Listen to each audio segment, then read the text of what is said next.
Good morning, good afternoon, good evening, everybody. However you happen to be watching and or listening to this, I want to welcome you to the latest episode of the Gaming Circle podcast. The podcast where, we're a little late, but as it was said, if you like us, you'll wait. I'm, of course, your host, Asante, TKO Asante, and all the places we communicate. And I am joined by the myth, the man, the legend, the one who's late but always on time, Mr. Everborn Saga. Good morning, right, sir. How you doing? So today is my fault, but it could not be helped. So just to get everybody knowing what's going on. So Lady Everborn is taking a class to get a certain certification, and I have to drive her in the mornings to the class, and it's online during the week, but in person on Saturdays. Okay. Which is normally fine, but today they're setting up for the Puerto Rican Day Parade in the Bronx. Oh yeah, and good luck that kind of destroyed me traffic-wise, and so that is what happened this morning. No smoke, sir. No smoke. As it was said, and shout out to the great nerds and other legends. If you're important, people will wait. If you've seen Be Cool, a great movie. Weird, but a great movie. I love that movie. Anyway, so shout out to everybody who's here joining us. Salute to everybody joining us. You know what we're going to be doing here this morning. We're just going to be turning that hype train up, getting people excited. We are excited. Hopefully, we won't be doing a 4 or 5 hour show this morning, but we're going to be, talk about the stuff going on, talk about what we're expecting to see and get from this show. As you all know, I will be flying out there to hopefully be in the room where it happens. We shall see. I will join us in the Discord if you want to, be on that journey with me. I tend to vlog during the day and stuff and chat with folks in that Discord when we do. So that is discord.gg/the Gaming Circle podcast, spelled out TGCP. Please join us there. We always have a lot of fun. And as these things happen, we will, of course, be keeping people up to date and all that in there. But Everborn, sir, tell us what's going on with you. Before we get into it, we know that the PlayStation State of Play will be out there. We'll talk a little bit about that. Obviously, Xbox Showcase is out there. I want to talk about that.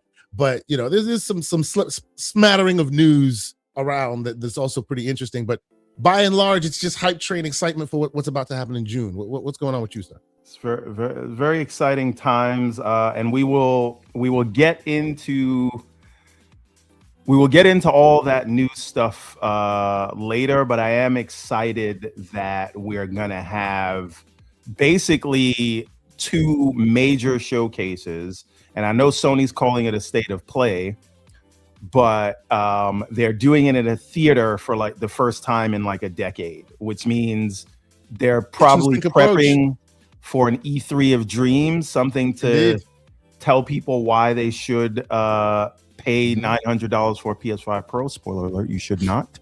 But the fact that they are going to try to sell it, I think that all speaks to why they're talking about some sort of perceived exclusivity of the one single player game that they do a year.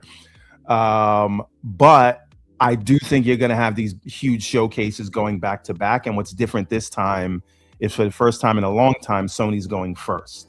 Yeah, it's been a minute. We're gonna get. It's almost like it's digital, but it's rekindling that fire. Do you remember I think it was Kotaku or Polygon that posted that article once that had the photo of like back in the day during E3's fever. You could see like PlayStation is on this side of the room, Xbox is on the other side. Their green is shining over blue and vice versa. They were like literally side by side in the room trying to fight for attention and whatnot.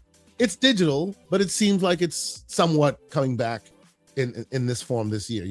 Exciting times. For those who like to me that excites me more than a lot of the sort of conversations that we're going to get into today. Just actually, because to me, that is the real console war, right? We have 2 showcases. They're going back and forth. Oh, that's all right. Loud audio. Yes, but you got 2 competing platforms. They have showcases going head to head. Who's going to have a better showcase? And it's in the same week. And this is what we used to come up in, and I'm very excited for that. But again, before we get into that, by the way, Lucius, we will discuss this. Lucius Augustus says you'll see how the media online is working overtime to get Asher and team not to listen to fans because they hate Xbox fans. They do. We all know they do. Is this the type of conversation we're gonna have today? Listen, they started it. They opened the door. I'm walking through it, but we'll walk through that door later. Now, sure. And again, some people are not going to like what I have to say on both sides of this debate, but I don't care. We'll get there. We'll get there. I'm now, looking what forward we need to talk about is the games that we are playing. That's what we're getting, sir. That's what we're getting now. Now, I cheated this time around because usually we don't even like for people in the background. We don't even talk about the games we're playing in the background unless it's a game that's like a zeitgeist mover that all of us are in the Discord like talking about. Then, of course, you'll know what's happening. But usually, I learn about what Everborn Saga is playing literally the moment he tells us right now, and this is on a weekly basis. But because we found ourselves with a little time this morning, I seem to have cheated. And what did I do? I went and I perused Mr. Everborn Saga's backlog and what games he's been playing. So, sir, why don't you hit us with the first one on your list, which I think is Mina the Hollower. No. Well, that's the latest, but what I've been playing all week is Lego Batman.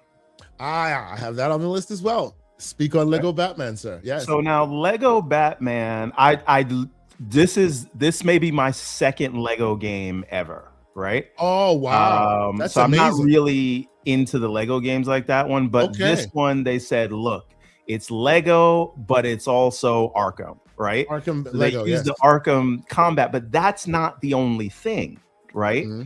So this is obviously a love letter to Batman, but what they're doing here is they are taking the scenes from the Nolan and Matt Reeves movies and other things, and then weaving them into this Lego narrative, right? Mm-hmm. So the tutorial level from this is the Ra's al Ghul section of Christopher Nolan's Batman Begins, right? Mm-hmm. And then when you first get into the city, they kind of turn it into Matt Reeves, the Batman, and they recreate the same scene of Colin Farrell's Penguin in the car chase where he ends up upside down and seeing the Batman walking towards him, right? And so it's all these scenes that you remember from these Batman movies, and they weave them together into this narrative. And again, it's Legos, but the combat is actually very fun and satisfying in the way that it works, because again, it is the Arkham combat. So I really am having a lot of fun with it. So you may want to turn up the difficulty a little bit on this, and I normally don't do that, but here it's like you have to, right? Even me, who normally plays on journalist mode, would say turn up the difficulty on this just so you can have some more fun with it. But it is very charming and the combat is satisfying. So I'm having a lot of fun with this. And I bought this the same time as 007. Well, before you move on, I have to say, you said this is your first Lego game. This sounds exactly in a long time. This sounds to me, because I too have played a bunch of Lego games, but back in the day, they were mainly for kids, like really mainly for kids, very dumbed down, and there's still a lot of that same energy here as well. But I think the last one I played was the Star Wars one, which is not just like, they've had many Star Wars ones over the years, but the last output of Lego games that they had was like this culmination of every Star Wars movie ever made in one package. And what you're describing is exactly that as well. They took all the best from all the movies and they're kind of cobbling them together, making this really weird tongue-in-cheek narrative that kind of touches on all of them a little bit, right? Like, it's very, very cool. I think they've come to their ultimate formula, and now they're just like applying that formula to different IP. I'm super excited to play this. I'm very, very. I imagine the combat is still like very faithful to Arkham style. Right? It is, and the traversal is great too, because you can literally latch on to anything with the grappling hook.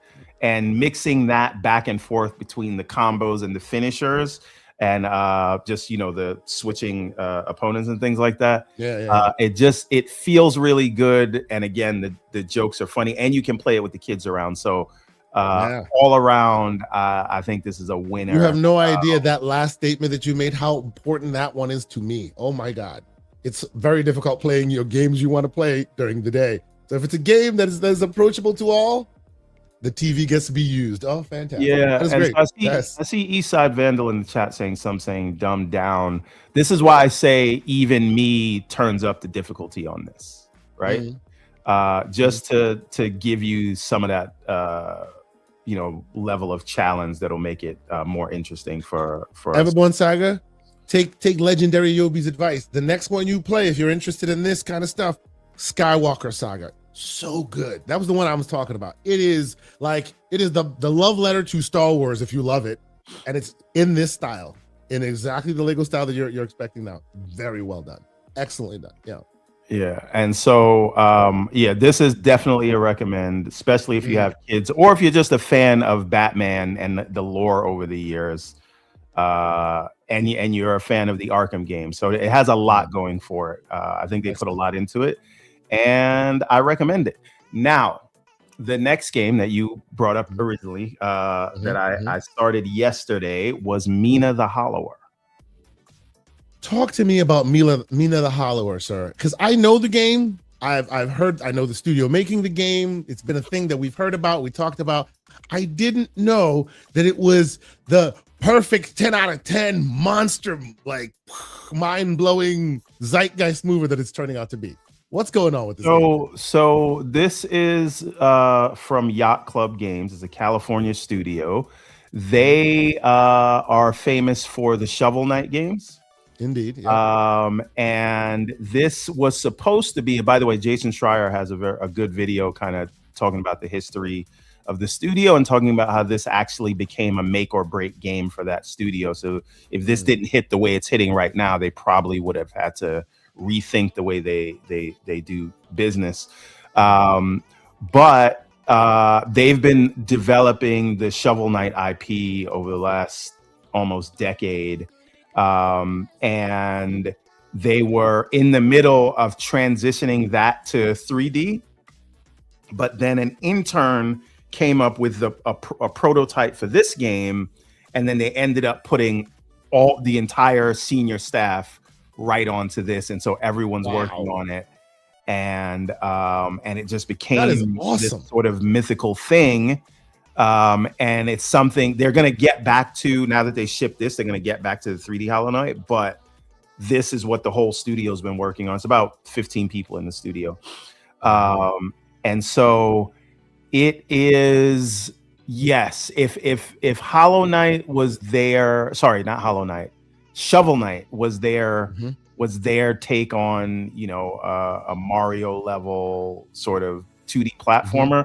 This is their take on Zelda, right? Oh wow! Obviously, you add in the you add in the Castlevania elements, you add in the Elden Ring sort of difficulty elements. But if you're familiar with the Hollow Knight, Shovel Knight, Jesus Christ, it's too many. It's very difficult.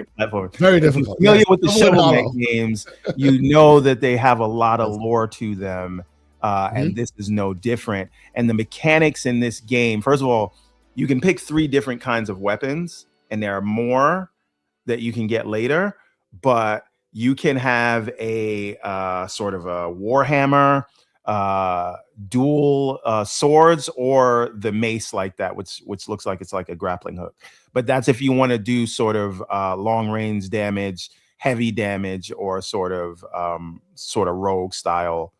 And this is straight up Graybeard approved, as you can see. Like it looks like it literally was built on a Nintendo system, which obviously it was not, but it looks like it was, absolutely right. Fantastic. And it is all about like the core mechanic of you can do your attacks with different attack weapons, but you can also burrow into the ground if you hold jump, or you can jump.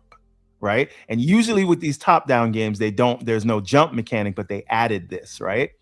And if you think about it, right, since they're moving this 3D as their next main game, Shovel Knight was one dimensional, meaning like you could move left or right. Right.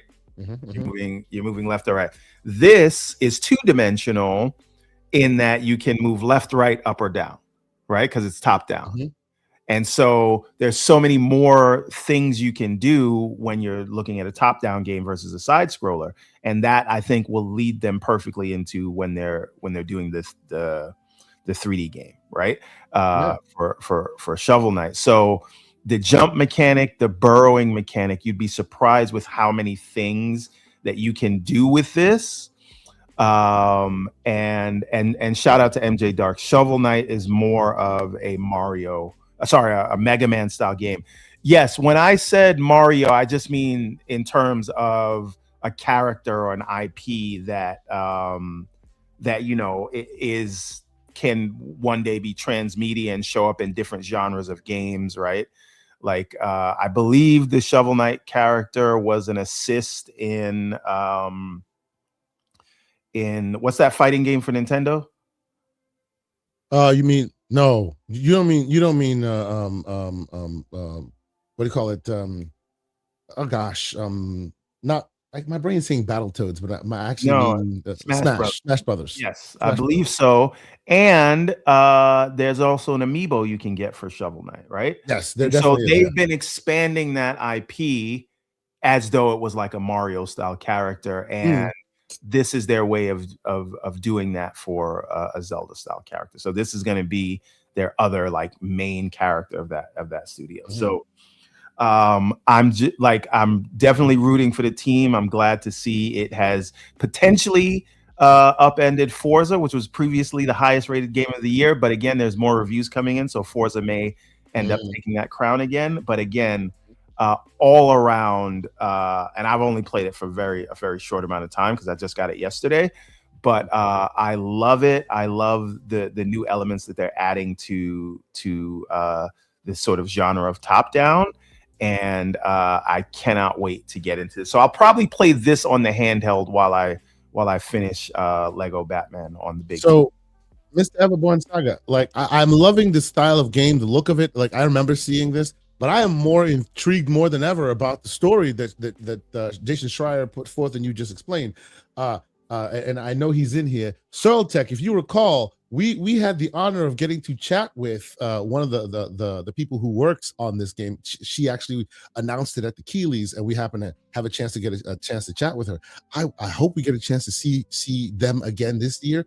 I would love to have them on this show to talk a bit more about that process and that whole the what led to them making this. That's a cool story, man. That's really awesome. I love when people, as when people take gameplay styles and elements that look like they're simple and Nintendo-esque of its day and add so much depth to it. Looks pretty cool. I will definitely be buying this. Okay. So anything else on your list that you want to talk about after this one, sir?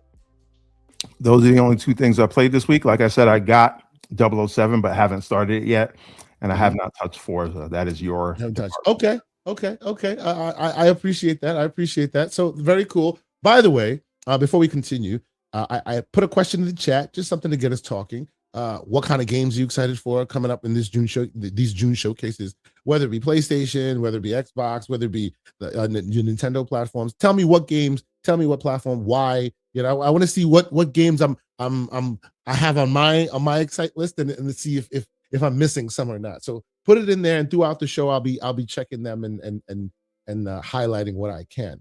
All right. So that from Mr. Everborn Saga was Mina the Hollower and Lego Batman, which I co-signed both because it sounds like both of them are definitely worth adding on our list.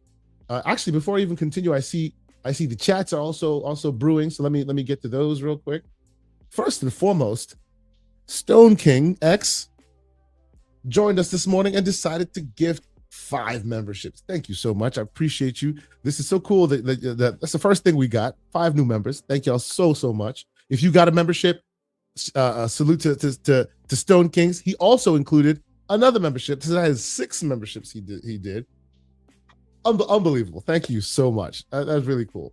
Of course, not to be outdone, the legendary Obi with a $5 super chat. He says, peace, love, life, gents. Modern day legends in this community. Thank you for your existence. Major respect to you. Every time I see this man on socials anywhere, he is spreading nothing but that positivity. We need more like you in this community, good sir. So thank you for being here, as you always are. The great Lucius Augustus with a $5 super chat. He says, Funny how games everywhere is good for the industry, but the people who say, oh my God, here we go. People who say that never asking for PlayStation or Nintendo to do the same. Curious. Thank you, Lucius, for continuing to keep boot on neck as he does every day, every morning on this show. I appreciate you, sir. Matthew 16 with a €6 super chat. He says, shout out to my fellow Xbox fans all the way from Ireland. Oh, shout out to you, sir. He says, a place where our rivers run free and blood runs green. We are Xbox. Wow, I didn't know that Ireland was so passionate with the we bleed green. Now, of course, they are for other reasons, but is it the console or is it because it's green? I would love to learn more about how Ireland interfaces with maybe Xbox. Because the console colors are green, they gravitated towards it. You know, also, Xbox, why are you not leaning in on that? Like, that should be your. I'm also gonna theorize that part of it is also that their fellow countrymen in Britain, they've gravitated towards PlayStation, and Northern Ireland and Britain don't. I like they're together, but they're you know what I'm saying? Yeah. So they have a vested interest in sticking a thumb in the eye real quick. I get it. Okay. Shout out to you, sir. And then Teddy P with a $2 super chat. Nice avatar there. I appreciate that. Be careful what you're doing today. He says, get the likes up. Mario's still better than Sonic, though.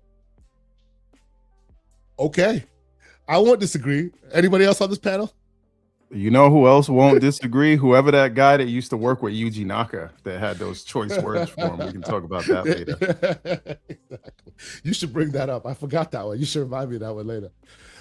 Legendary Yobi continues in another $5 super chat. He says, I wonder why it's taking so long for Microsoft to implement the Clip Champ into the Xbox OS to replace the Upload Studio. Your thoughts? Sir, man, oh man. If there was one thing that disappoints me, and it's not even necessarily because I loved using or that I like using or whatever, it's that they came out on Front Street and they really said that they were going to do something about it, and then nothing. I've actually spoken to some folks in the background about it, and frankly, what they tell me is their telemetry tells them that is not enough people interface with that kind of thing. And so it's not worth putting the energy into it. At least that's what I heard like way, way long ago. But still, it was said, I was excited to use it, and this was way back when people could just hit a button and post to social and whatnot. Obviously, all that has changed since and all that. So I think the logistics on the ground are different now, but it is just an eyesore. You said you'd fix it, and it's still kind of what it is. You know what I mean? It's very disappointing. Everyone, you know what I'm talking about, right? When Xbox, actually, it was Jason who came out on the great ILP and said they were looking to fix the video recording on the Xbox OS, and it's still kind of god awful. What do you think? Well, then again, I haven't. Probably don't even use it. Yeah, I haven't been on the console in so long. I'm just waiting for them to get the PC app up to snuff with the UI that we have in the console, which we all know and love. Best gaming UI in the industry, but they just don't want to bring it to the PC app because they hate me. So it's actually funny you say this, because that could also be smoke that we have not really levied, because Clip Champ that he's talking about is a PC app that they bought, then they integrated lightly. That should be, in my opinion, how you hit record on your Xbox Ally and all these other devices. Even there, it hasn't been integrated yet. What do we do? That would actually require synergy within Microsoft, which we know that as a company, they just do not have. But it becomes difficult. Yeah, it is what it is. Yeah, it is what it is. But yes, shout out to the great legendary Yobi, always bringing the thought-provoking questions. Matthew 16 also adds a €2.5 super chat and says, supercalifragilistic Xbox Oh, no. I missed that this time. It's supercalifragilistic Xbox Forgive me. Last time I caught that one day one. This time I had to do it again. Forgive me. Shout out to you. And then, oh man, what are we going to do this? Well, how are we going to do this? All right. I won't do it because he's not here. The great Pixel Bit G is here with a $5 super chat. For those who know, watch last week's show. Or was it last week or was it 2 weeks ago? Anyway, he says, good morning, gents. The next Xbox name should be Nexus or Off-Ramp. Thank me later. Have a good show, bros. I actually think Nexus is not a bad one, But off ramp, come on now. Now you're going a little far. Now you go a little far. Maybe we should take another stab at that. We did this last time. I don't see the problem with calling it Helix, but in my opinion, they should just call it Xbox 6. But they're not going to listen to me. Nah, the Xbox 6. That ship has sailed. Come on now. You can't have all these weird games or wait a minute, or just Xbox. That they could do. And that I think they might do. And they'll just call it Xbox and then 2027 or whenever it comes out, right? And then the next time they make another one, they'll just revise it, same thing, and that would be it. But yeah, usually as it tends to be, the code names are always better than the actual ultimate names anyway. So it is what it is. So we'll talk Except for Durango. Durango should have stayed a code name, but I take your point. Durango actually never came out, right? Durango just continued to stay, right? It continued to be the fabled device that never released. It is what it is. If you have a good name, let us know. We might be meeting some people. Give me some recommendations to tell them. What do you think it should be called? And should we have to yell Xbox since it's all caps now? We'll talk about that one later as well. Lucius with another 5. He says Andy Robinson, Danny Pena, Ryan McCaffrey are all trying to convince Asha not to listen to fans. It's honestly frustrating. Good for thee, but not for me. Really, I did not hear those names. Admittedly, I have not been on them Twitter streets these days as much as I used to be, so I haven't really been paying attention to all that. But that surprises me. Some don't, but some do. I'll leave it at that. But okay. All right. So and we have the great Hollywood Rules. He joins us with a $2 super chat. He says, "Good morning, good old bros saga. You in the NYC parade season inbound. Yeah, this is probably why your ass was as late as it was." Yeah, I don't even know if it was the Puerto Rican Day Parade, but I saw so many Puerto Rican flags, and it was on the Grand Concourse. Oh yeah. The course she takes is on Fordham Road. So if you know what it's like over there. So maybe it wasn't the official Puerto Rican Day Parade, but it was definitely something to do with Puerto Rico. And then our final super chat, $5 super chat from the great legendary Obi. He says, I see a video years ago about Clipchamp. In the video, it was blurred out and it showed Clipchamp plus Xbox, and I got excited. Still waiting. Yeah, man, you and me both. Unfortunately, I was expecting it, but it is what it is. I lied. One more. Matthew 16 with another 2.5, and he says Xbox Helix. Bro, we need to talk, man. I want to understand how much excitement Ireland has for Xbox, because I feel like in most European countries, the people I speak to, they don't tend to be as excited. Like the great, we talked to a lot of folks from across the pond there, and not too many people. There are some pockets of Xbox, but there aren't too many, huge pockets to where it's somewhat of a zeitgeist in those locations. Part of that is those locations you're talking about. English is not the primary language of the country. And we know how historically Xbox has been with localization. And so it makes sense to me that an English-speaking country would have more affinity than the non-English speakers. There's also the UK and a few other places. Yeah, but thanks to Jimbo, thanks to Flying Lion Ryan, Jimbo Slice. The UK actually used to be a stronghold for Xbox. Jimbo took that away. So, indeed. All right, so let's get back to the games. Before we get to the news proper. So, of course, let's just get the obligatory news out of the way. Forza, it's great. Keep playing Forza. It is hitting records. It is doing numbers. Rightly so, well deserved. If I move out the way right now, my man, here you see me and my stick. Let me get this out the way here. Hey yo, stop it! This is how I'm playing Forza these days. Got the wheel, the whole situation. I am terrible at it, but I'm dedicated to learning how to use it. It's fantastic. I am playing it as much as I possibly can. It's so much fun. As you see, this is usually in the playroom for the kids. I brought this in the office because it's daddy's now. He's gonna play this thing for a couple hours. See how I do. But yes, I have been terrible at it. I barely win any races when I'm using it, but it is fantastic. It's like one of the best racing game experiences I've played with the wheel. Even without the wheel, I'm much better on regular controller, but still, it's just very, very cool. It's very cool. I'm having so much fun with it. So and I know you probably are as well if you're watching this and listening to this, besides Everborn Saga, because a lot of people are playing this. A lot of people are playing it. As they should, well deserved. Awesome game. As Everborn, you said, it is the highest rated game this year. It was until Mina the Hollower came and superseded it, but really awesome. I wouldn't think that Microsoft would earn the Publisher of the Year crown. I think that solely goes to Capcom this year, but like the games they have released this year have been decent games, and this is no different. Specifically to Turn 10 and Turn 10 and Playground, because they are still both in the mix. This is what their fourth over 90 meta game. So they are now well honed at the perfection that they've created. So I think it's awesome.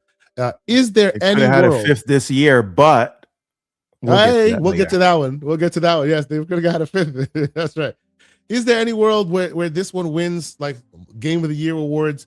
I am not confident. No, and it doesn't need to. Like it will have all the accolades. It has all the players. It'll win in the racing category. But you shouldn't say this because you don't like this game. So everyone. I didn't say that I don't like it. I fully respect. You don't play I always have. I don't play it. That's dismissive. That's dismissive. It doesn't deserve it. Dismissive. I think you need to accept what kind of movies they yes. We keep trying to pretend the Game Awards is not what it is. Yes. And I'm just saying we need to accept what reality is. And so don't get your hopes up understand like that. That's not the kind of, not the kind of show to expect that from. I'm just saying I get the sentiment from those who play this, get super excited, and then go, oh, I wish it got more respect on the big stage, because whether you like it or not, everybody still considers that the big stage, right? So it is what it is. But to your point, it doesn't need it. Clearly, those things usually should go to the games that could use that bump to get something better. These guys don't need no bumps. They pause. They're good to go. They know what they're doing. They've honed it to a fine point, and it is excellent. So if you're listening to the sound of my voice right now, and it's how many days since this game came out, you're probably playing it because the Zeitgeist got you. It's excellent. I'll be playing it. This is my palate cleanser of choice. I've been playing this for some time now, so I'll continue to do that. So yeah, there's that. Let's see what else I got for y'all. Another one that I will quickly just put out there, and then we will move on, because it's another one that is older on the list, but I still like. We were talking about it this weekend in the Discord, and I had to just bring it up. I had to actually play it, pull it out, and re-download it on my system and started playing it. We were talking about old school games that we started this conversation regarding Sega and them quietly killing the Super Games Initiative and all that, and we were talking about what other games. I'll say they kind of loudly killed the Super Gaming Initiative, but I understand. They did. Because the Super Games Initiative was a big bombastic thing, and then afterwards it was just in an article. It just kind of came and went. And we never even got a screenshot, but. Exactly, which was kind of sad. But the long and short of it is they are still, the news has it, they are still continuing the initiatives that the other remaster initiatives that had also been announced during that same time with all the other games. And of course, y'all know me, if you know the show, if you've been watched the show long enough, one of my favorite games of all time, I would say, is Jet Set, Jet Grind, Jet Set Future, Radio, all of that, right? They're still making those. But to my money, I don't need to wait for that. At least not now, because one of my favorite games that I still play, I played it this weekend. I still love it with all of my heart. It is a game called, now of course here we go. It's a game called Bomb Rush Cyberfunk. That's right, Bomb Rush Cyberfunk. All right, and I'm telling you, from the story to the music to the world, to the locomotion elements, they drank deep of the Jet Set Radio franchise, and they came out with what can only be described as the best spiritual successor, the next version of ever. The music is modernized for purpose. The gameplay elements are insanely cool. It's super cheap. It's been out for a while. Here's some gameplay. Locomotion galore. If you know this kind of game, you know what it is. Your crew is against other crews in the world, huge open world. a slip sliding, locomotion all over the place. You can do bikes, you can do skateboards, you can do roller skates. You're tagging up the joint until their location, until you get the attention of the rival crew, and then you have like a boss moment where you guys like face off against each other, and hopefully you win or you lose. Then you can take over the area and then go to the next area. Very much the same kind of style, but even the weird quirks of Jet Set Radio and all the old stories and stuff. Shout out to Summer Backslap. We were talking about it a couple days ago about the old stories of Jet Set Radio and the characters and the weirdness by which they like Bomb Rush Cyberpunk continues that lineage and like does all weird stuff with this as well to remind you of, hey, remember when that game did that thing? It's all here. I love this game. Everyone should be playing it. It's on everything at this point, I'm pretty sure. So if you haven't tried it before, it's called Bomb Rush Cyberpunk. They say Studio Reptile, the studio that made this, says there's a new version coming out. And it looks like this was very much Jet Grind Radio and Jet Set Radio. That was where the lineage for this came from, even though the world looks like it pulls from Jet Set Radio Future a bit, more bigger open world stuff. But the next one looks like it's going to pull more from Jet Set Radio Future, but making it a multiplayer. So now the idea is, as you're playing, you get jetpacks. They have these jetpacks, as you know, Jet Set Radio Future implemented jetpack. Like there was this jetpack mechanic to do combo systems and all of this other stuff. So all of that is being put into the next one, but it's more multiplayer focused. So you'll be doing that with your own crews and all of this. Multiplayer, as you know, not my bag as much as single player is, but this game is excellent. Again, Bomb Rush Cyberpunk. I love this game. I play it all the time. You should be playing it as well. So there's that. Bomb Rush Cyberpunk. Everborn, have you actually ever even thought of this? I don't know if this is your genre. I don't know if this is something that you're into, I feel like I picked up this game. It might be in my library already, but it's one of those things where I bought because it looked interesting, but I never found time to play it. Okay. So I may own this already. Okay. Those who missed the days when hip hop and urban music was in gaming and not just sports games, get this game. Such awesome music. And it's not just because it's a sports game, because these days, the only time you find real good music, urban good hip hop and the like in music is if it's like, basketball or football or something like that. This game has the best music. It's so good, as well as, all the other style of music you'd expect from a genre like this. Expertly done. Small team. I think they're from the Netherlands. So, I used to live there. So that's my bag. But they are a great team, did excellent work.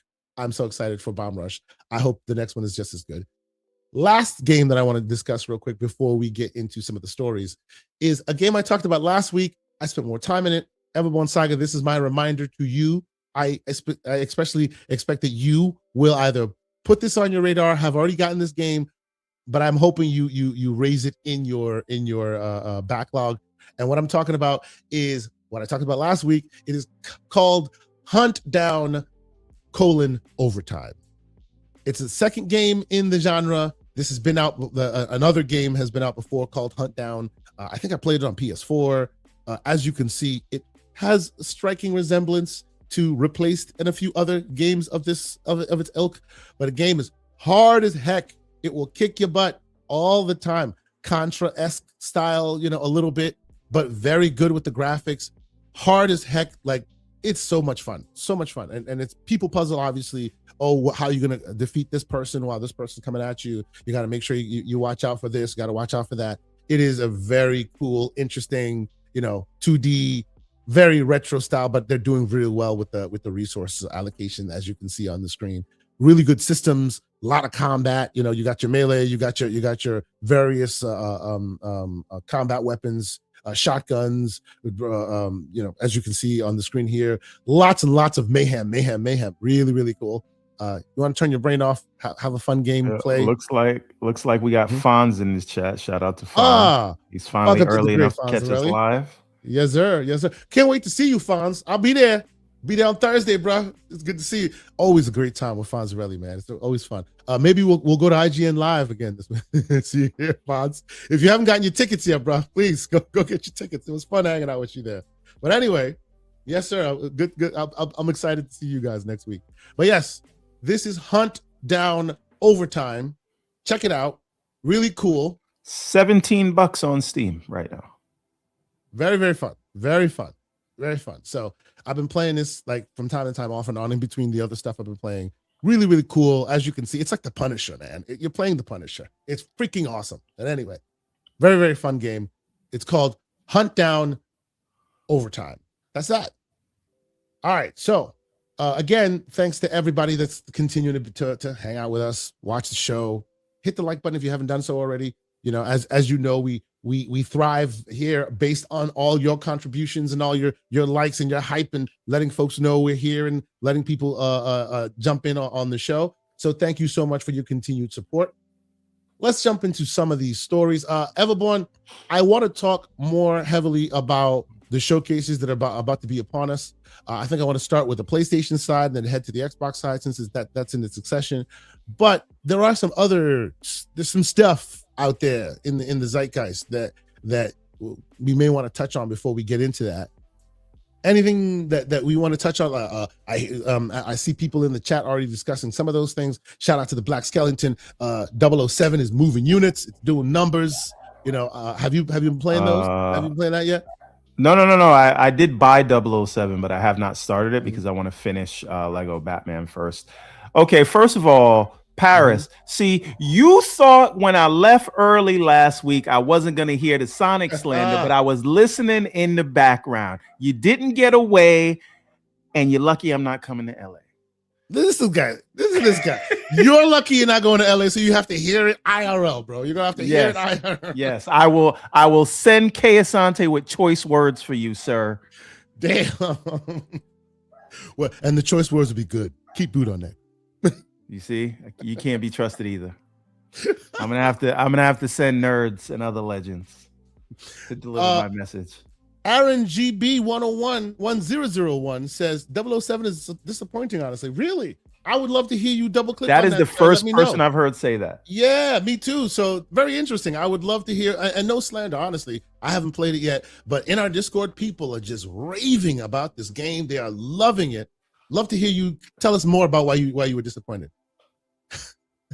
Paris says, "Oh, I knew you'd hear this on purpose. Sonic is the JC Penney of gaming." Damn, why so much JC Penney slander? Yes, I'm going to deliver a strongly worded memo. That's right. I'm going to type it in all caps like Xbox. Oh man. But yeah, man, there's a lot of excitement going on. Next week is going to be real. We're going to looking forward to it. Oh, okay. Now, we usually don't do this. And I usually don't do this, but he brought it up this morning, and I see him in the chat, so I have to put this out here, right? Shout out to the great BT Maverick. Now, Everborn, I don't know if you saw this. You weren't part of this Discord conversation because this happened on Discord, and this is my plug to say hashtag join the Discord. Always great people there. Yes, we get slanderous. Yes, we get a little heated sometimes, but there's also genuine love in our Discord. It is fantastic. BT Maverick asks, hey, is anyone going to do some giveaways today, specifically the auto picker? Now, the reason he asked that is because one thing that I don't know if you know this, BT Maverick is amazing. He has all the luck in the world, and he seems to always win our giveaway. It doesn't happen from me. I just hit the button, and he always seems to win. So we were in the Discord, just having some chats, right? We were talking about another story that I think we should bring up, which was that the Steam Deck price increase had happened. This is the LCD Steam Deck, and I bring this up because of reasons. And I was saying, hey, there are some folks in our Discord who, maybe might want to get their hands on this and might not be financially capable or whatever. So here's an old LCD Steam Deck that I have. Right, I have the OLED one as well, but the LCD one is sitting here. I have not used it for a long time. If somebody wants it, I'll give it to you for $200. Sir, BT Maverick promptly in the DM pinged me and said, "Oh, I always win these giveaways. I want somebody else to win." And one of our great members in our community was there. He wanted it. 5 minutes later, he got it for free thanks to BT Maverick. He paid for somebody else to have this device, which I will be sending to the other person free of charge. The great BT Maverick did that. My heart was fuller than it ever been that day, man. It's insane. Fantastic. What an awesome human being. I need to call you out in Front Street, sir. I need to give you your flowers because I had not experienced that in recent years. That was just fantastic, sir. And of course, I am now, and that might be another video I might do. Now I'm dual booting this baby. We're doing FSC on 512 gigs. We're doing the Xbox, the Steam OS on the other. So the wonderful gentleman who gets their hands on this gets the best of both worlds. So I'm gonna be doing that this afternoon. And we'll Fonz Gaming says BT hacks. He's a white hat hacker. He does it all for the love and you know, respecting of the community. I appreciate what he did, man. That was so beautiful. Thank you again, man. That was fantastic. So shout out to the great BT. But that is all to say, join us in the Discord, man. We have a lot of fun out there. We always do. And I know a lot of people say that Discord, you know, the Discord app for some of the gray beards is a little complicated, confusing. We don't spend you can get deeper into the text and all of that, but we just join the voice chat. Just put your headphones in and we just chat. You know, we talk. It's not too much, you know, a lot of people working, just chatting in the background. We have great conversations. So join us there. We've had awesome conversations in the past, slanderous and the like, but it's been great. So please join us if and when you can.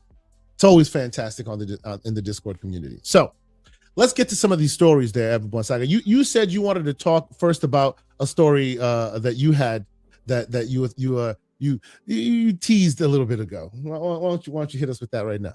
Well, which one? I feel like I had some subliminal. The Sega. Oh wait, okay. So this should be quick. I just need to find the post. Okay, so former Sega executive Mike Fisher has some choice words for Yuji Naka. This is a direct quote. He says, "He is literally the most miserable person I ever worked with in games or anything else in my life. Just a horrible human being. And you can quote me on that. As you know, he's now a convicted felon. He also believes he received too much credit for the for the creation of Sonic the Hedgehog. By the way, I should also point out that if you've read, and I do recommend you read this book, Game Changers or Game Changer from Peter Moore. He talked about his last day at Sega, and it involved an exchange with Yuji Naka.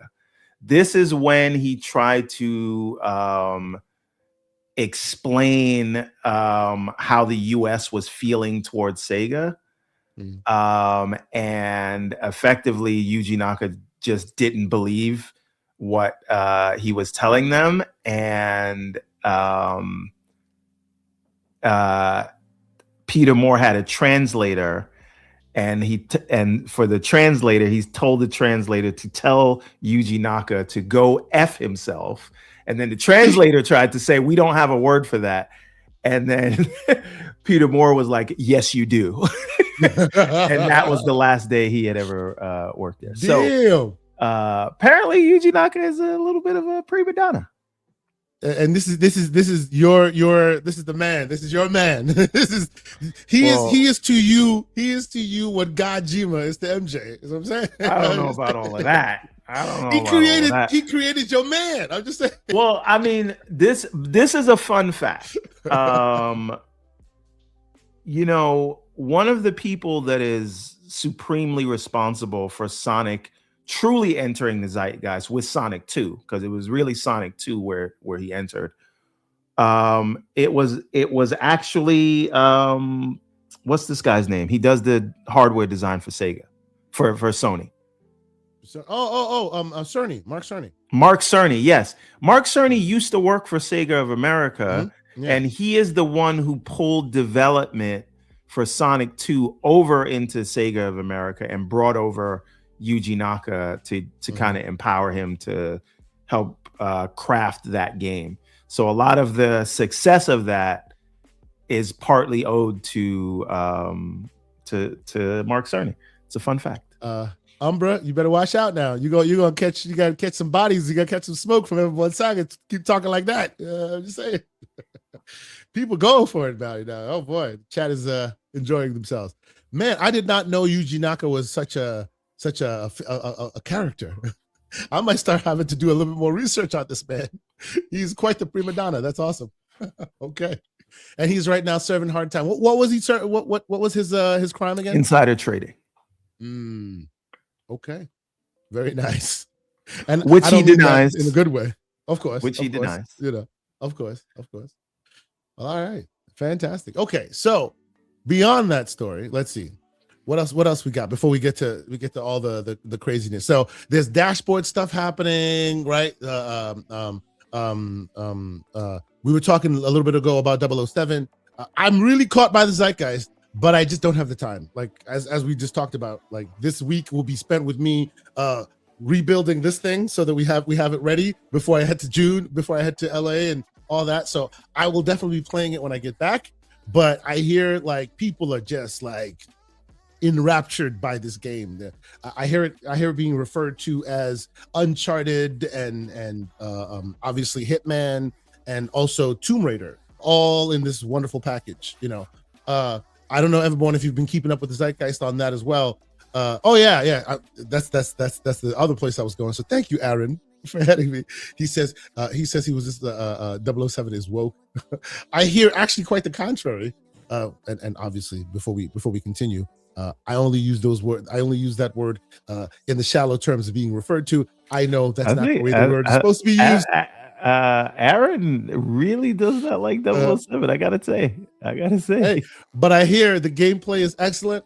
I hear even those who. Well, there's another Aaron that doesn't like it as well. He says not woke, just boring. Okay. Yes, a lot of Aarons don't seem to like it. Maybe our Swedish Aaron will be in the chat and he'll counteract. Who knows? Or maybe he won't like it either. But the reason why I hear that it would counteract what people would think as a woke idea is at any moment in time in this game, as I hear it, I haven't played it, but even during the heat of battle, at any moment, Everborn Saga, you could just stop and go be James Bond, if you know what I'm talking about, right? Like you could go and, hey, Moneypenny, let's go into the broom closet real quick, and you could be James Bond, if you understand what I'm saying. So I wonder why people are tarring it with this idea that it's very, it's shying away from the machismo aspects of James Bond. I hear it's quite leaning into James Bond and all of its lineage, but if anyone disagrees, please let me know. I haven't played it, but I hear people really talking highly about it, and I will be playing it after I come back from that. So there you go. Oh, let's see. Some folks in the chat. Big Boss 003, Big Boss _03 says no. 007 is not woke at all. It pays respect to the source material and gives good amount of player choice. That's actually what I heard. So it's surprising that some folks don't like it, but I definitely look forward to trying it out when I come back. I do hear it's moving. I'm not jumping into this argument because I haven't played the game yet. So yeah. I think like you, I will remember this conversation though. Both of you, Aarons. And I will either agree with you in about or disagree with you later, or I will be on your neck. One or the other. I don't know yet. Indeed. MJ, the great MJ, who we've called out on this show already many times, and we continue to because he's a great friend of the show. He's there with a $2 super chat. He says, "When Box Phone X is the last console." God, damn. So it's going to be a Winbox Phone X. Welcome to the new Winbox Phone X, which is the Xbox Windows phone device.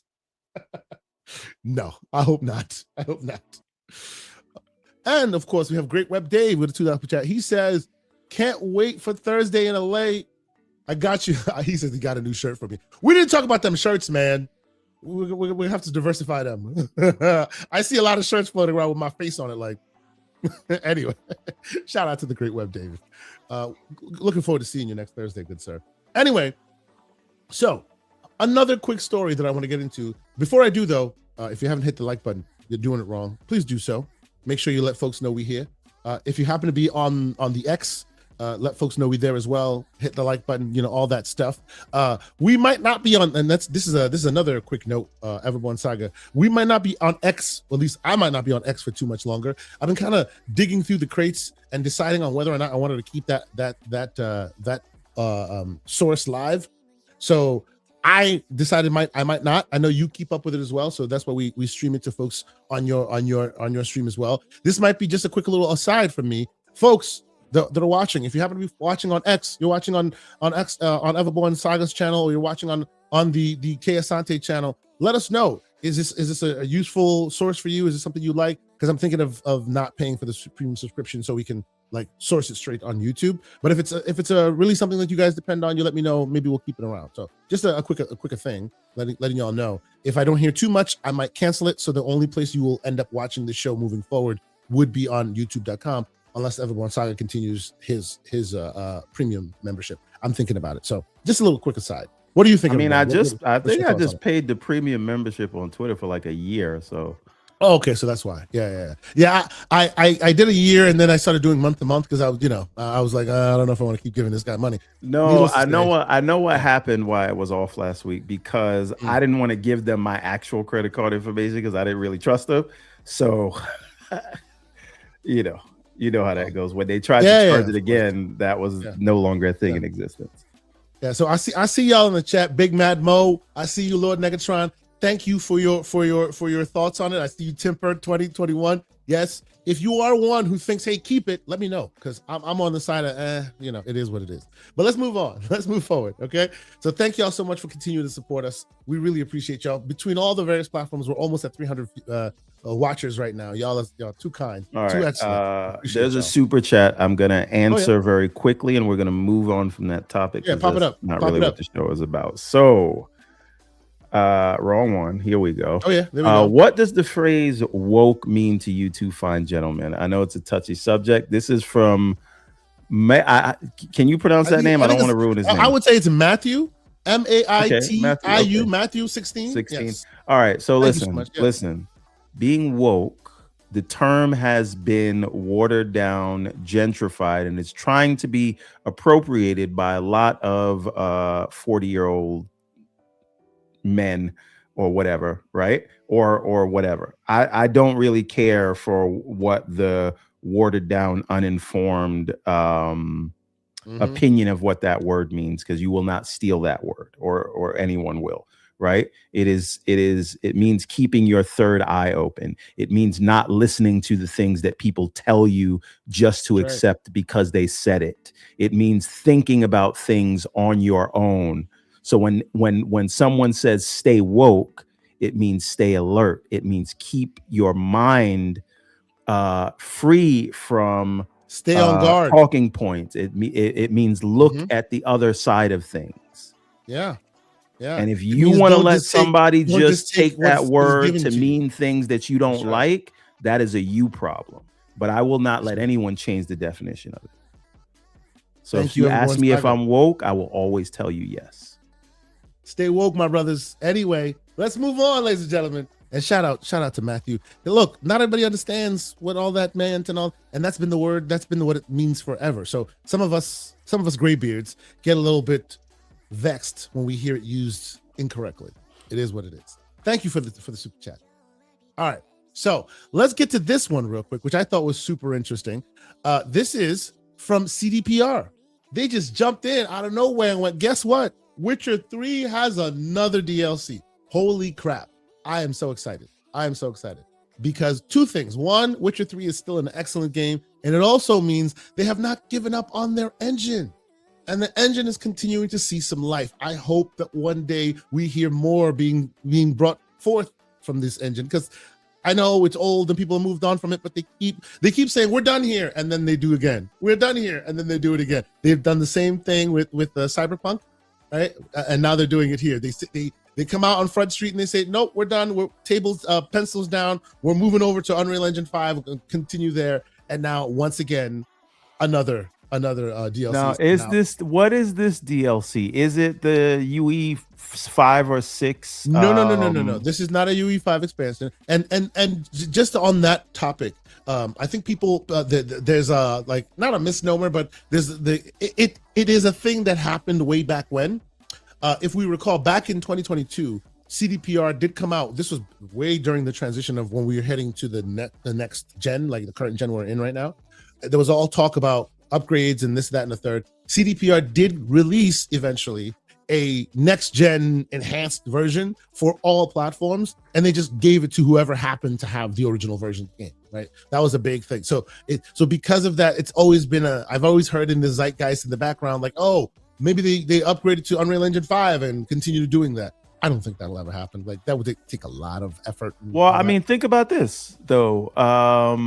I think you can add the expansion with the UE5 update, because that's really what Campaign Evolved is, right? They're adding new scenes, they're adding new missions and things like that. Yeah. So you can do an expansion and still keep the bulk of the original absolutely game. I just think that they may not spend, even though I'm super excited to see them actually break code and continue to work on this game and on this in this engine.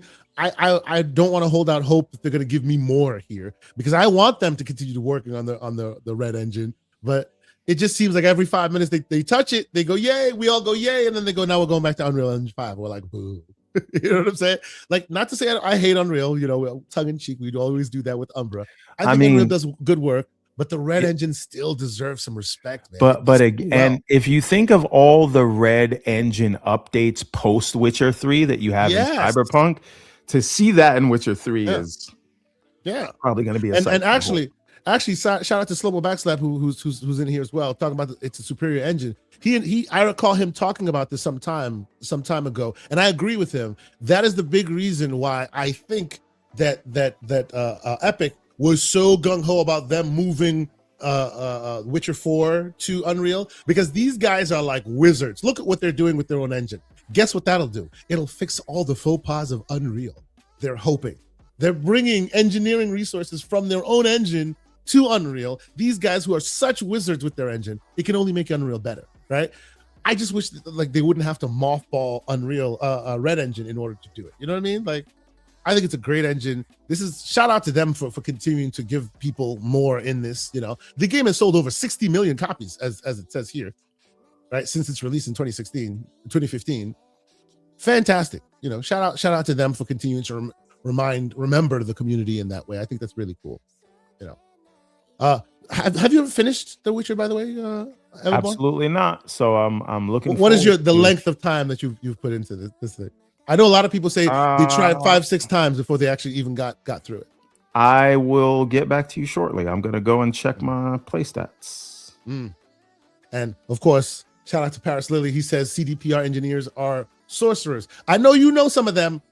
If and when you talk to them, tell them that some of us still love the Red engine. We hope they continue. It doesn't matter. You're not getting it back. I know.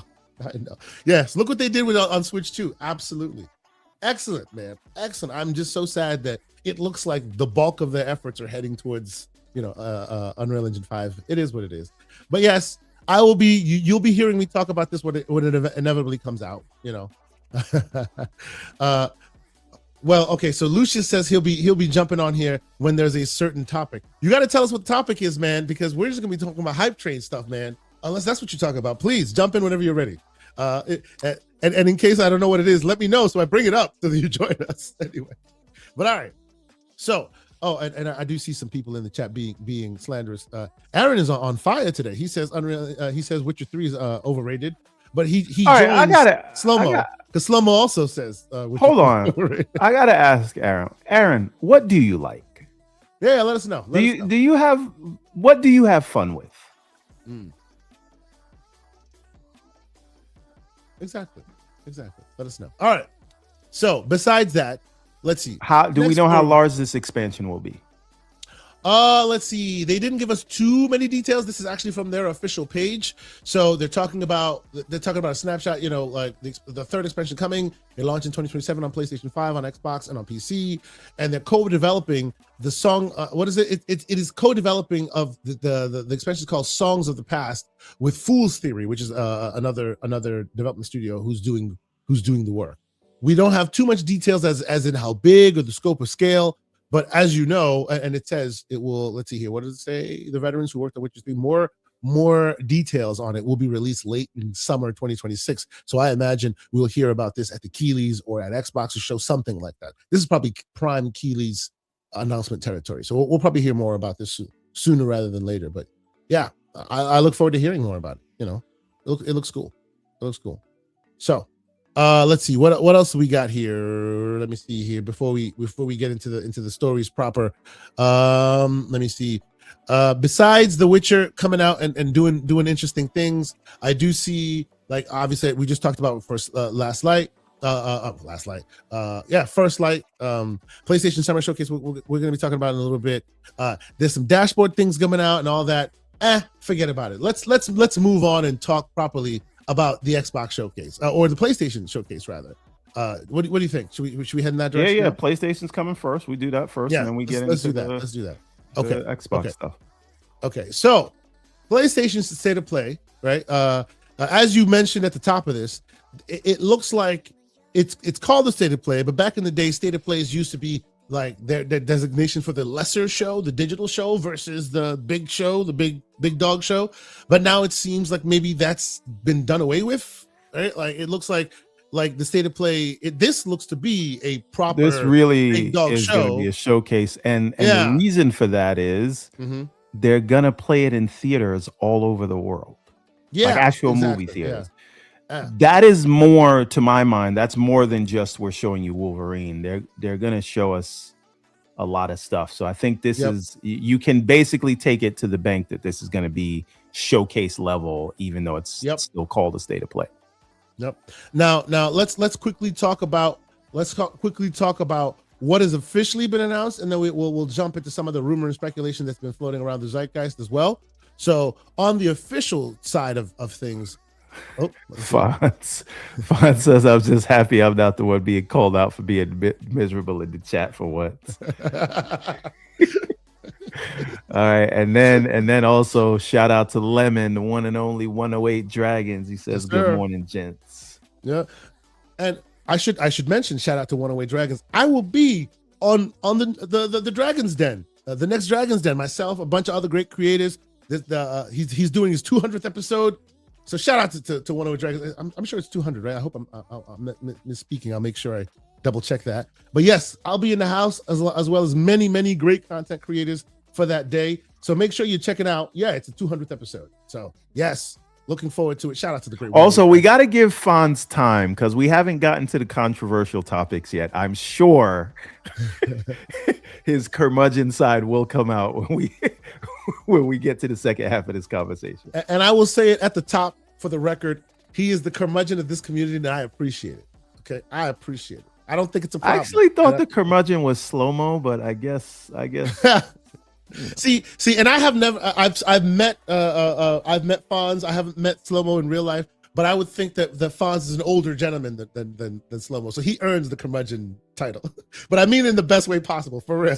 So Fonz is Slow-Mo in 10 years, is what you're saying. Oh man, get off my lawn and all that. Yes, sir. Okay. Maybe 5. You need that, maybe man. 5 years. You need that because boot on neck is required for this kind of stuff. So that when the person elevates, now you see you've actually done something. Because you even surprise people who continue who are usually curmudgeons. You know what I'm saying? So I appreciate that.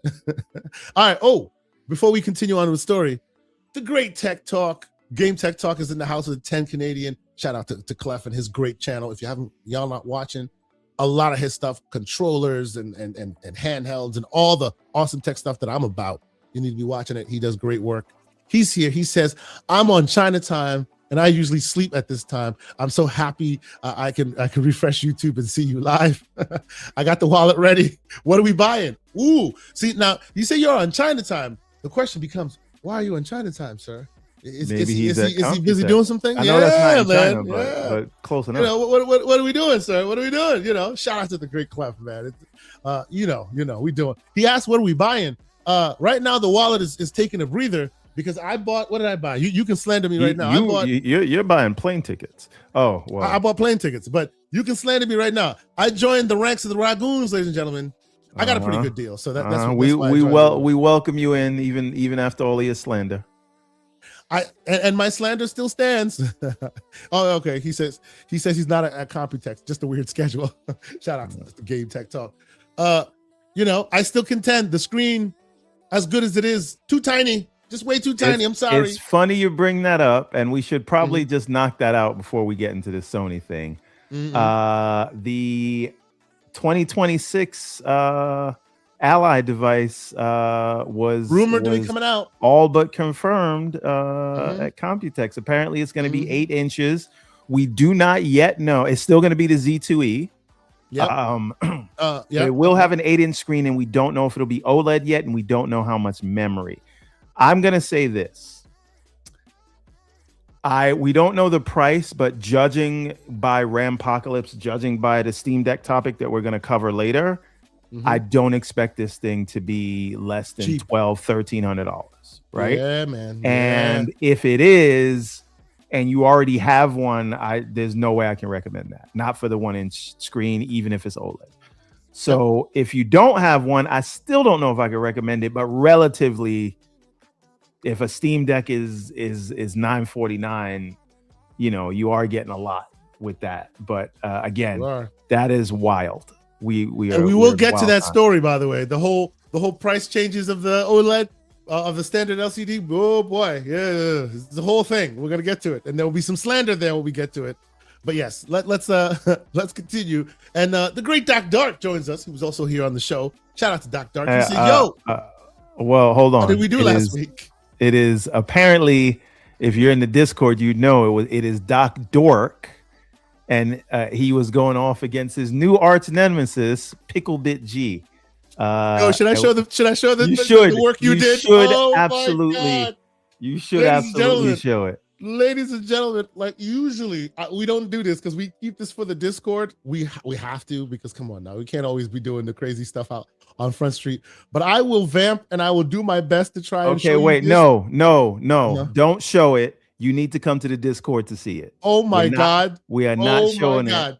That you need to become Nope, Doc. We're not showing it. You know what? Let him sign up to the Discord. Maybe you should let him come to the Discord. Show him the Doc Dark, and then they can come see the pickle bitch. Sir, oh my God. And usually it's not, Everborn Saga is not the wizard of AI, but in this case, sir, slow clap, man. Slow clap. I have never seen such great work.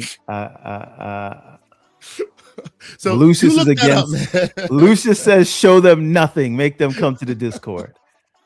Discord.gg/. We have a whole meme section in the Discord. Yo, yeah, those are our exclusives. You want to come? You want to come and see that? All right, this is the thing. Doc is here. He is saying show his at least. Okay, we can show Doc's. That's all they're gonna get. You're not gonna get Picklebit G. You're not gonna get the versus screen. You're not gonna get all the other ones. Versus the whole situation. Come on. Do you have it? If you don't, I'll pull it up. I don't know how to get it to you. Put it in the private chat, and I'll just pull it from there. Can I? But anyway. No, just a link to the picture. Yeah, I will DM it to you. Okay, you do that. You do that. So let me, while you DM it to me, let me rattle off what we officially know first party, what's coming, and then we can talk a bit more about what people think is coming and what has been rumored in the background, right? So officially, we know they're going to be talking more about Wolverine, right? And let's be clear. I am a Marvel zombie from way back. I am super excited for this,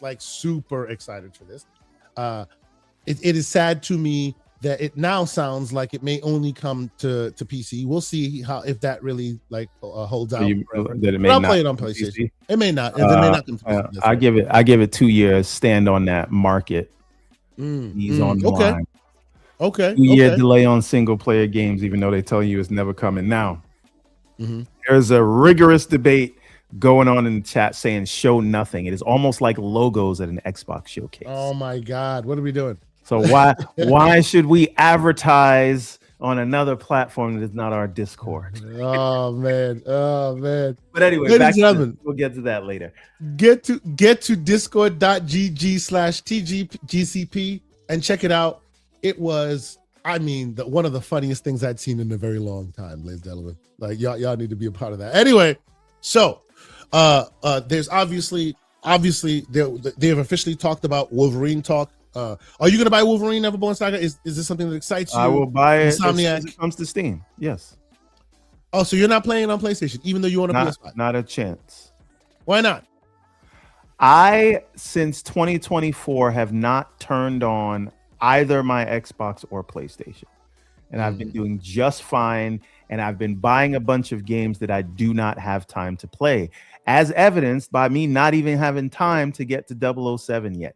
There are too many games for me to go out and play in a place where I don't feel like playing. That goes for Xbox, that goes for PlayStation, and sometimes it even goes for the Switch. Right? So if you want my money, you will put the game where I feel like paying for it. Yeah. If you don't want my money, then you don't want my money, and that's your prerogative. But as we've seen this generation, all of these companies are doing the things that are beneficial for their wallets and their bottom lines, right? They don't care that PlayStation customers want more single player games. They said we got to put multiplayer games out like Concord and Marathon, right? They don't care that people want a Destiny 3. They shutting that down, right? Xbox doesn't care that their customers want exclusives. So what? They barely care if you want logos, which we will get into later. They're doing what they feel like doing. So you know what I'm going to do? I'm going to play where I want and spend my money, not because I owe any brand anything. So you put the game where I want to play it, or you get, pardon my French, but you don't get shit. Everborn Saga starting to sound like me on episode 100, way back in the day. Hey, no loyalty to any one brand. Shout out to you, good sir. It is what it is. Because they will change their minds on a dime if it suits their purpose. So you should never be beholden to them. I agree, sir. I agree wholeheartedly. It's talking about support the devs. How you about to support your wallet? Always your wallet in front of, instead of anything and everything else, because your wallet is more important to you than anybody, it will be to anyone else. And on that topic, let the slander begin, ladies and gentlemen. Lucius, what's going on, good sir? Welcome. I hope that when this PlayStation showcase happens, that Danny Pena and and Ryan McCaffrey and all those other media people online ask PlayStation, hey, where's the Xbox logo? Because it's going to be best for everyone if they know where all the games are. Keep the same. Well, we're not at that topic yet, but I will say this, Lucius. When the rumor came out that Sony was going to listen to their fans and pull games from PC, which all evidence has showed that it has not slowed down their console sales. Right? Matt Piscatella will tell you that. Matthew Ball will tell you that. Everyone will tell you it did not affect console sales, but they're pulling them. You know why? Because their core fans didn't like it. And nobody had not one person for the media was like, this is a bad idea for the industry. This is not. No, they all said, you know what? PlayStation is doing what they believe is best for their consumer base. Y'all are putting the cart before the horse on me. Right, here, man. Let's talk about some of his games, man. Let's do this thing first. We gotta. Let's talk about the games, man. We'll get to Logo Gate. We'll get to Logo Gate in a minute. I promise you, we'll get there. Because even Asha has updated. There's more information there. We'll get to all of that. Don't worry. We'll get to all of that. So, as we've spoken about, what has been heavily confirmed, of course, is Wolverine coming out. Hey, I think super excited. Paris wants to join this topic, but we're not there yet. So we got to. Paris, sir, you have the link. Before Same link we always use, sir. You are always welcome. Please join us. It's all good. That's right. So let's get more into the rumors and speculation. God of War spinoff. There's speculation that by Top Insider, and this comes from IGN. There's articles on IGN about it, speculating that there'll be a spinoff game for God of War focused on Freya, on Faye rather, the wife of the late wife of Kratos, and all the machinations they're in. I actually think I saw, if I'm not mistaken, and somebody correct me if I'm wrong, isn't the actress from Daredevil, redheaded actress from Daredevil, forget her name right now, isn't she Deborah Ann Wall? Yeah, she's set to play a character in the next God of War. I'm not sure if she's going to be the protagonist or. I think she was Faye, right? Yeah. Isn't she supposed to be the protagonist? Like it's supposed to be her story, the next one. I thought I saw that. Forgive me if that's a mistake. If there's anything that I know about Hollywood and PlayStation over the past couple years, okay, they're gonna make Faye a particular type of person. I'm not gonna say much more than that. I think you both know what I'm talking about. I won't bring my messiness to Front Street too much. Understood. All right, Understood. so I wanna make sure Paris's line is heard. He says he got the link, just got an issue with trying to call out my friends for having their opinions as if it's a bad thing. You don't have to do that. You don't have to do that. I'll do it for you. It's fine. He says his advice is reach out to Danny and Ryan directly at Summer Game Fest. We will have an opportunity to chat with them. I actually look forward to having that conversation. Yeah, let's talk about it. Yeah, indeed. So, I just wish the same energy was kept on all sides, right? I would love it if there was some level of consistency. If we are advocating that gaming should go in a particular direction, then I expect that when PlayStation makes announcements or there are rumors of them not bringing their games to PC, those same people should be on Front Street talking about how this is a bad thing for the industry and that it's only best if all games go everywhere. I have no problem with that mentality. I just want it to be consistent, and it does not seem to be consistent, which is fine. People don't have to, create justifications for me or anybody else. They can think what they want, and that's fine. But I also think that it's fair that if you're asking for somebody to do something when they are in a third place position and disadvantageous and all their opponents are doing something else, it would be nice to be able to also advocate for those opponents to do the same thing rather than asking for the third party person to do something that potentially will have negative impacts towards them in the future. And here's the reason why I believe that it'll have a negative impact, because Sony and Nintendo aren't doing it. If it truly had zero impact, then why is it that Nintendo and PlayStation still focus on their own platforms on their own show? Well, I doubt it doesn't have any impact.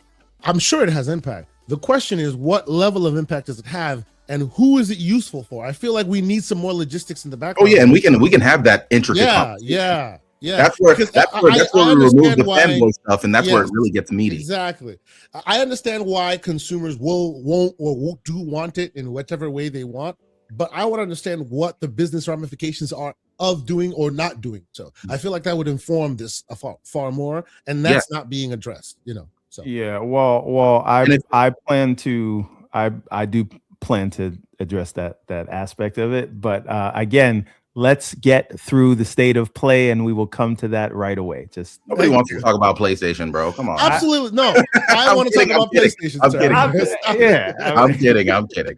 All right. Even PlayStation podcasts don't talk about PlayStation, but let's move on.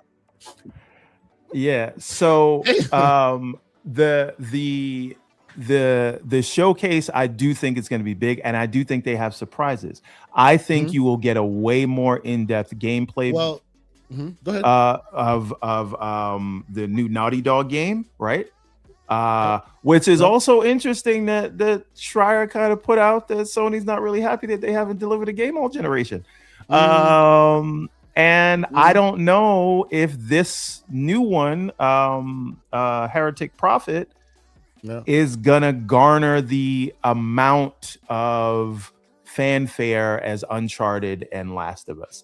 And again, I'm just going by like the groundswell of hype. I feel more hype around Wolverine and even the God of War game than about that. Right, because it's not a new IP. Known commodity. But it's not a new IP, and then you're taking 7 years to make it. Right? So you still, because it's a new IP, you still have some building up to do. And I would imagine that there is some strain around why are we investing this much into a new IP that has to do groundwork, right? Yeah. Shouldn't you keep a new IP smaller and then build it up to where and then build it at the level of Uncharted and Last of Us? I think that is the problem of Naughty Dog, though, right? They have been anointed as this, quadruple A mega studio, and everything they make is so, bombastic at this point because of all the accolades that they have well deserved, right? To the point where if they come back and they make something that's a smaller, just an idea to potentially grow again, it might not hit so well with folks, Well, and again, I see that it's me, broke boy, says Schreier walked it back, and people and saying people misunderstood him. Okay. Aside from the fact that is a little bit convenient, even if you take it at surface level, look, nobody's going to be happy with a game that takes 7 years to come out when you have all those people in that very expensive location. So they've done about all they can do with remakes, remasters, and director's cuts with Last of Us. So that studio has to be funded, and the game is probably still a year or 2 out at best. So, it costs a lot of money, and it's a new IP. So I don't imagine that anybody, no matter how good the relationship is between the studio and the platform, is gonna it's gonna be pins and needles, because you don't know. It is a risk. You know what I mean? I will say, for the record, in a vacuum, I love the actress. Okay, wait a minute. What he says, right? Wait a minute. See, slow-mo. This is why you're never beating these allegations, right? Nobody's talking about State of Decay or Fable, but everybody's on their neck about that. Right? Everybody says they're not happy. If you have to divert to console wars every time, we're gonna be here for 4 hours. Slow-mo did it, not me. Slow-mo's a key member of our community, especially in GCP, and he started it. He opened the door. I walked through it. But you never beat the allegations, Slow-mo. He's allowed to have his opinion. Let's keep it and moving. I'm allowed to tell him about himself. Everyone is allowed to have their opinion, and everyone is also allowed to be able to reject that opinion and to throw their own opinion out there. It happens. Mm-hmm. Mission accomplished. Convenient. That was bait. He did the old Gamsley special. All right. Oh, stop it. So, for the record, Intergalactic Heretic Prophet. I'm a big sci-fi dude. Always have been. If you have sci-fi, you got me. I also like Sony games. Love the cinematic thing. For me, in a vacuum, I think this will be. I'm looking forward to it. I love the actress who plays the protagonist. I think she has an excellent, interesting look. She's beautiful, all that, the whole thing. I'm excited for it. I think it's weird, the narrative around it, but of course, we already know what narratives are. But in a vacuum, looking at the content that they look to have put on display, I'm ready to pay for it. So I'm excited. None of these are coming to PC, and because of that, I ain't paying for none of them.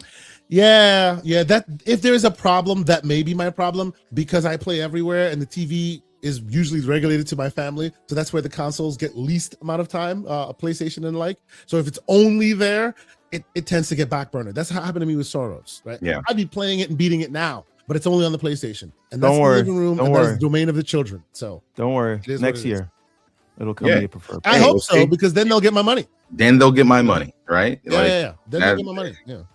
And I could buy it. It's just, if I do, it'll just be a waste of my money right now, because I know I will not be able to have the time to sit down, how many hours it takes to sit down in the living room to play that thing. So it is. It is another thing. Anyway. I've donated my Xbox Series and PlayStation to the kids. And so I'm not going to take it back. And there's no chance that any of these things are worth me spending what it costs to get a PlayStation right now. Yeah, I'm not going to buy a PlayStation just so that way I can play a couple games. I'm good. But again, content looks great. I thought so. I don't understand all the hate. I think it looks awesome. Soros looks awesome. The whole thing. Soros looks fantastic. I think Wolverine's going to be great, just not great enough for me to buy another PlayStation. If PlayStation was pumping out games the way that Xbox has been pumping out games, then I would have no problem getting a PlayStation. You mean exclusive games, not games that are also on PC where you could play it where you feel like playing it. But I take your meaning. Sure, but like at the end of the day, if PlayStation as a studio and as a publisher and as like a console manufacturer, if they were pushing out a bunch of games on PlayStation, rather than this one game a year, maybe 2 games a year thing I'm not buying a thing for 1-2 games a year. I'm not doing that. But if you had 4 or 5 games a year, I would definitely buy the PlayStation, even at the current insane price that it is right now. I would have no problem with that if you're going to release 5 games. I'm like, all right, cool. Then the hardware is worth it for me because you're releasing those games. Even if I have a PC, there are times that I don't necessarily want to sit at my desk. I might want to sit at couch. That's why you got to put the PC in the living room, baby. I ain't got it like that, like you, Everborn. I don't have the ability to have 2 powerful PCs in my home. where one is in the bedroom and one is in the living room. I ain't got it like that. So I got to choose either one place or the other. And right now it's at my desk. But this is why these things are so useful, right? It opens the door for all yeah. I have my handheld. I walk around my apartment. Yada yada. Going outside. So let's quickly continue on this one. Did you guys hear the Guerrilla Games has a rumored 3-player co-op game, machine hunting game called Horizon Hunters Gathering? That's not a rumor. They fully announced that, right? Oh yeah, no, but it's rumored to be talked about or more shown. Oh yeah, I mean it better be, right? They had an open play test when they announced it, right? Don't care about Horizon. Even a guy who likes it as much as I do, I'm more of the single player aspect. You lost me with the third co-op. Unless my kids want to get into it, depends on what it is. That's what got me into that Horizon Night. They're calling it. It says Horizon. It's called Horizon Hunters Gathering. It's in the Fortnite art style. Horizon. Oh yeah. So that if there's any part of it that may get me to play, it possibly would be because my daughter loves the IP. That's why I have so much time in it. I played with her. So if it's a co-op aspect that lends more to being able to play with the kids and all that, and it's not like overly difficult and can't be for like a 9-year-old, I probably will pick it up as well. But to the point made, I don't think it will move too much in the zeitgeist. But hey, they're putting it out there. If it's good, I look forward to seeing it. The other one that rumored to be coming out, which I mean, I wouldn't be surprised if we see this. And I will put my hands down and say, yo, this is going to be something, because I've played it a couple times and I've been very, very impressed every time. I'm talking Phantom Blade Zero. I expect there to be a trailer there, the probably final trailer, because that thing's coming out very soon. And it's also it is an awesome game. Right? It's coming to PC day one. Yes, it's going to be epic. Day one, September 8th, I think it is. 2026 is when that game is coming out. So yeah, I think we see a trailer there for sure. For sure. Okay, wait a minute. I need to adjust this. It says Everborn can afford those things. Shout out to JMO Money, man. From Sega to peddle their wares. I have made it to a certain level in content creation where they call me a shill. You are I a feel shill, like sir. I'm in rare air. I know Paris gets this kind of thing all the time. So I feel like I have been elevated and I'm getting baseless attacks. Now, hey man, maybe those GPUs and free codes and other things will come in with the notoriety. Hey, maybe we can start doing thumbnails with my face where I look surprised. Like right now you're getting baseless accusations and you don't get anything. You got to pay everything with your own money. It is. But shout out to JMO Money, man. It's been a minute. I haven't seen your icon on here. Man has been with us for a long time. Shout out to you, good sir. It's good to see you in here. Let's see what else is rumored. Ooh, here's a slanderous section. I carved out a little bit of a slanderous section for the PlayStation stuff here. So, do we see PlayStation 6, GTA 6 here? No. In any way, shape, or form? I think you could, right? Because again, that's part of the reason they're going to show it in theaters. Yeah. And how sure are we that like PlayStation has an exclusive marketing deal for GTA? Because I wouldn't be surprised to see it in both places. Strauss said that it's everywhere. That like I could have sworn it was a recent. It's not about it being everywhere. It's about the marketing. He didn't have an exclusive marketing with any one platform versus another. I thought I heard Strauss Zelnick say that. I don't remember that at all. Someone correct me if I'm wrong. I thought they said there was an article or talk, and I'll look it up while I'm talking. Yeah, because and the reason them I not say having this, one marketing platform with one or another. Yeah, because it was weird that the Xbox was able to announce the pre-order talk about pre-orders date, exactly before PlayStation was. You would think PlayStation would have that right. Isn't it crazy that when PlayStation has marketing, you can't even mention that the game is? You can't even mention it. Like yes, like that's crazy. That is changing though. You are seeing that change with the thing. And again, remember at the last showcase, PlayStation did show PC logos. So this is kind of what the third parties are requiring at this time. So, but we'll get to that. So I definitely think you could see GTA here, and I also wouldn't be surprised if you saw it at both shows. The other thing is, I think they're going to have some tricks or surprises up their sleeves of unannounced games that unannounced single player games that we did not know were in the works. So real quick, let me double back on that. May 2026, Instant Gaming reports, and also Eurogaming also reports. In an interview, Zelnick was directly asked about rumors surrounding a major exclusive marketing agreement with Sony, Take-Two, and GTA 6, and whether the marketing deal was reason behind the initial console window alone. And Zelnick explicitly denied the timing console windows, saying there is no marketing deal, clarifying that Rockstar's strategy has always been to serve its core audience first. No, I mean, historically, Rockstar has always prioritized consoles. We released it, but basically what he did answered the question in a different way than he was asked. That's right. He did not answer the question. Yes, he was specifically asked, do you have an exclusive marketing deal with PlayStation, and that's why you're prioritizing the consoles first? He answered the console priority, did not answer the console exclusivity of the PR exclusivity stuff. We don't know. Yeah, but the thing is, this is my point: is having a marketing deal and having an exclusive marketing deal are two different things. Mm-hmm. And I think that they've inked some form of marketing deals with both Xbox and PlayStation. Yeah. I don't think that it's what it used to be, where one locks out the other. I think both will be allowed to speak on it.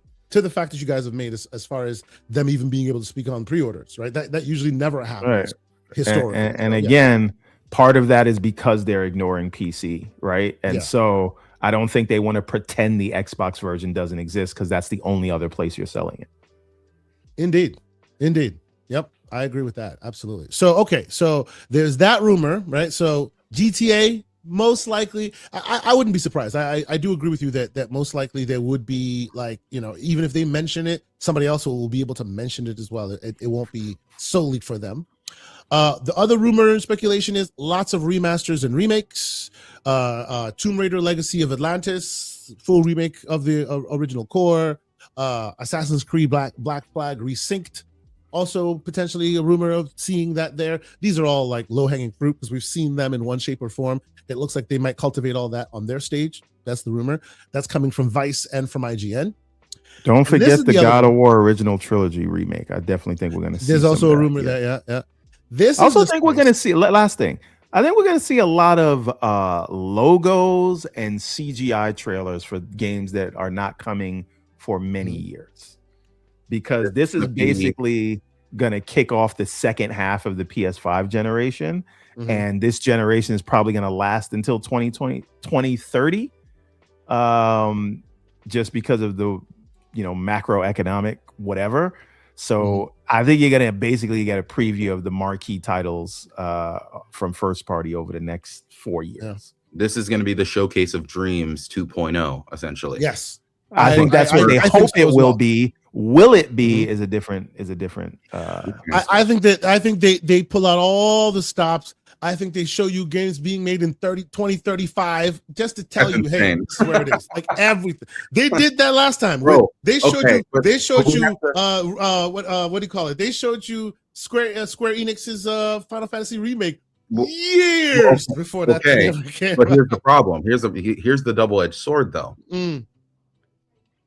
And I'm sorry to bring this back to Xbox, but they just happen to be a good example. Xbox did this in 2017, 2018, where they showed us a bunch of games that weren't even created yet. We found out that it was really 2019, like in the lead up to it was 2019. I think you're 2019. State of Decay 3 wasn't really a thing. Hellblade, as they showed us, barely even existed. All that stuff barely existed, and over half of it got canceled. Yes. Yeah. But understand though. Remember. But they're not Xbox. We have exactly. Why are we? The public and the media are not going to treat them the same, right? Yes. And shout out to the great Jesse Norris, who's in here. He says the E3 of Dreams was so bad in retrospect. Absolutely, it was. But remember, people to this day, and I agree it was, I think we all agree it was, but people to this day still call it the E3 of Dreams. They don't look at, let me finish. Because you'd have to be asleep to believe it. They don't look at it like the cautionary tale it ended up being, because they still have the mind's eye of it was so great. When Xbox tried to do that, it went right. But again, so I don't think they will be held accountable in the same way, even though I agreed that they should be. But at the end of the day, if they want to show you what's coming out in 20 whatever, right? When PlayStation does it, people get excited for what's to come. Xbox hasn't historically been able to thread that needle. And also, you can say, well, PlayStation has a better track record, but do they? Exactly. When you look at how many of their multiplayer games were greenlit, announced, and subsequently either canceled and or released for about a week, you don't know what's going to actually release when it gets announced, right? Yeah. And so showing things so far out, they should be held to the same standard, but they are not, as evidenced by the logo conversation that we will have shortly. As evidenced by its reference as the E3 of dreams, rather than the cautionary tale it should be referenced to as. I think they can get away with it. I think they will do it, and I don't think people will be too upset about it. And shout out to what Nerd said, what you popped up there. Yeah, shout out to Jesse Norris, day one. Obviously, Xbox era inside of my heart still. But Jesse is a monster. I've never seen anyone in the industry produce as many reviews as this guy. Oh yeah. And I've done a couple reviews myself. I'm not anywhere near Jesse, and I know how exhausting of a process that a review can be. And the fact that this man pumps out reviews constantly, I feel like he's doing like 3 or 4 reviews a week. Bro, he's playing a game right now as he's watching the show. It's the only way he's able to finish so many damn games. Like, it's insane. Like it is a monster of games. Yeah, like the full respect for him. And like Jesse is also one person in the industry that can really take the punches. That's not saying that, I like seeing him get punched, but this guy gets attacked all the time for the things that he does when he's just trying to, put in serious work. And every now and then a review will come out and people just make a big deal out of it. And it's not to say that they shouldn't make a big deal of it, that they shouldn't feel the way that they feel, but I'm just giving props to Jesse for the fact that he puts in real serious work, and that no matter how many times he gets attacked, this man gets up every day and keeps pushing the vision. Shout out to him. Yeah, shout out to all the day one folks. They do great work. I appreciate it. He's reminding himself. Armored Core 6.5 core got him nearly killed. Yeah, that was a rough one. That was a rough one. Even I remember that one. Damn. Anyway, so okay, before let's finish up this whole PlayStation segment. Is there anything else that's forgotten? Some segments of the community think that some people have been yelling about wanting more attention for PSVR 2. There's some that are chatting about, oh, will there be talk of handhelds? And I think that's a bit of a reach. Am I wrong in any of this? Do you expect to see anything handheld? I don't think we're getting any. Exactly. You're lucky you don't get a price increase announcement. You're talking about hardware. This is gonna be about the game. Now Jesse Norris is trolling our chat. Shout out to Jesse. Anyway, so yes, truth be told, look, honestly, you should only install it when it comes to PlayStation. That is the PlayStation port that I support. That'd be wild. Yes, they should wear a PlayStation T-shirt when they port that. It is still crazy. It is still crazy that we are keeping the games that have the lowest Metascore, and they're giving all the good games everywhere else. That's crazy. Oh my God! You're teeing me up. You're teeing me up perfectly for the last one here, and then we'll move on to the Xbox one. The last rumor and speculation, and this one is really funny. I'm leaving the tea for the end. It's the quote unquote Xbox on PlayStation narrative. Rumored of them mentioning Halo campaign evolved on the PlayStation stage. I think that would be an incredibly dumb move. An incredible dumb move for who? Okay. I think it's a dumb move for your, No. I think it's a great move for PlayStation. Masterful move, in fact. But for Xbox, we're talking about PlayStation. We're talking about Xbox, PlayStation and their show. This is your pillar thing. putting it on your opponent's show. It's like you just don't have respect for yourself, especially when Asha's been out on this apology tour for the past 3 months. Get this, sir. Saying, "Oh, I see you guys, blah blah. We're gonna make tough decisions." Apparently, the tough decisions was to let Halo on the PlayStation stage. But it's all rumor. But that's how I'm gonna react, because I'm just like, that is just really bad. We have not gotten, as far as I can tell, any of the major first-party Xbox games at a PlayStation showcase, even though every time there is a state of play, people assume there's going to be an Xbox section, and it hasn't happened, so I don't expect it to happen now. Yeah, We'll absolutely. see. We'll see.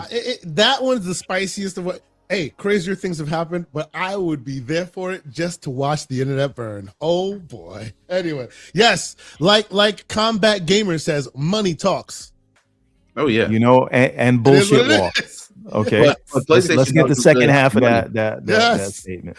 Oh, I would love to see the world burn on this one, man. Does PlayStation have the money to just do petty stuff like that? I don't think they do. PlayStation don't got the money to keep Bungie open. I don't think they could have. That's what I'm saying. But let's keep going. Let's do the super chats here. So Matthew 16 with a €6, €6, I think. No, €6, and he completes his thought, and we appreciate you for that conversation. I actually appreciate you to bring it up. He says, "Thank you both for the fantastic response.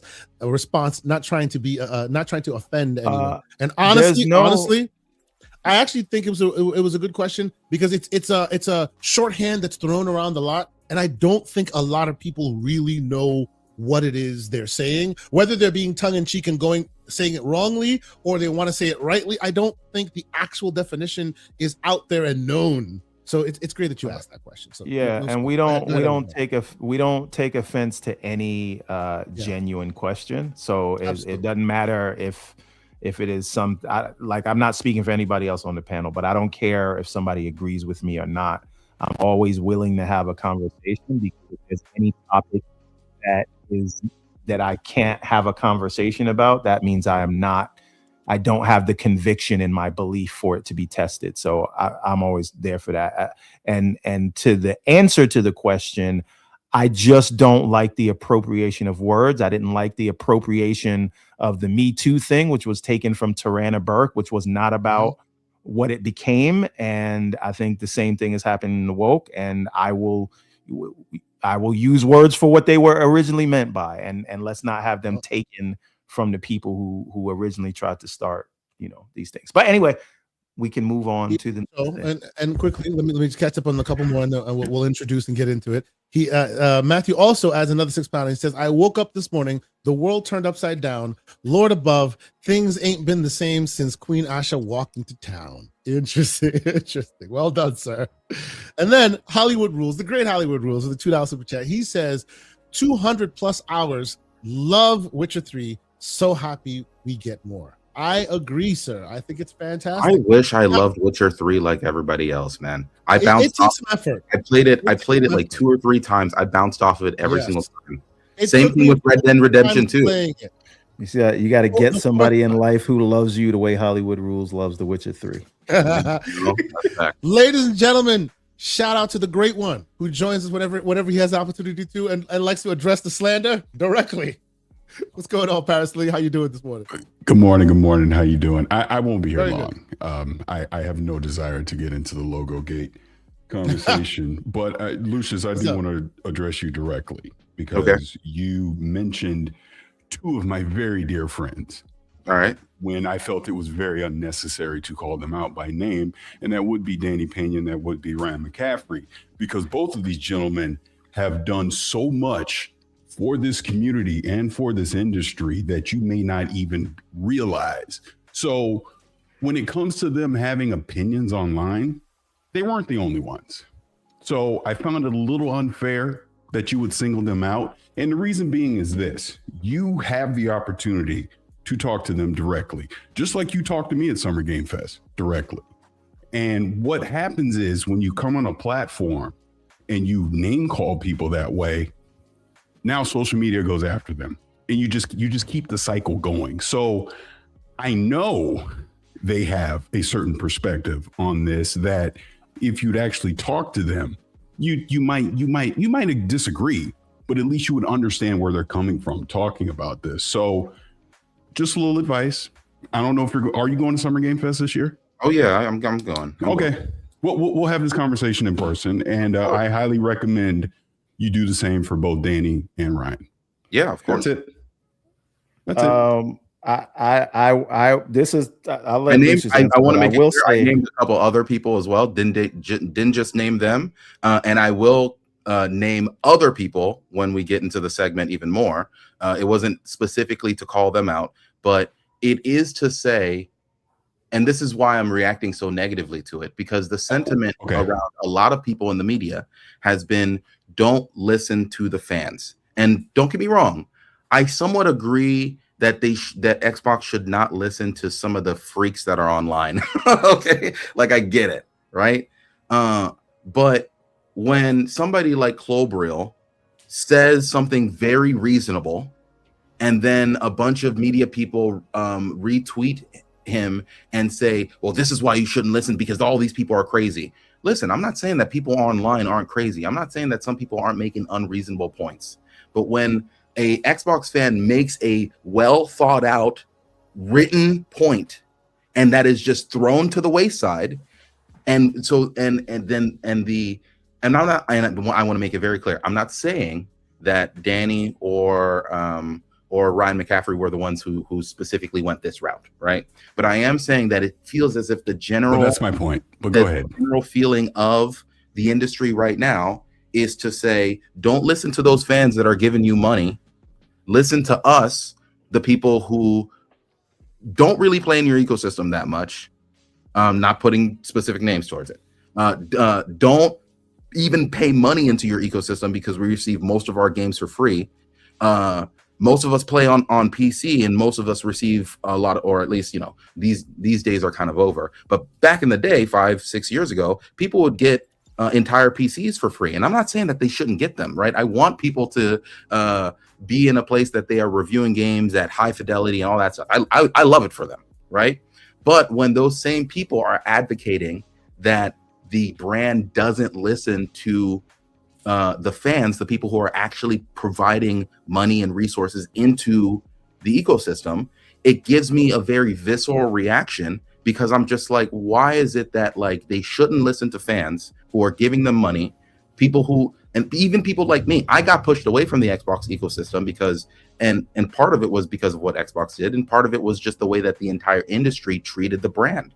Like, I don't think in any world, a game that was announced for PlayStation 6 weeks before it's supposed to release, oh, it's no longer coming to PlayStation, we'll talk to you later on, like with the Black Myth Wukong situation, right? Like, that was crazy to me as an Xbox fan, and that was the straw that broke the camel's back. Now, was that Xbox's fault purely? No, but it was the way that the industry treats Xbox, and it's the way that Xbox moves out here. And let's just speak like men, right? If you, and this is not to fully put a 1-to-1, but if you as a man are walking out here in these streets weak, other men will try to take advantage of you because they see that as weakness. And I got to jump in. I have to jump in because I think we're straying a little away from what my point is. Like I said, yeah, I understand. Ironically enough, I don't disagree with what you're saying.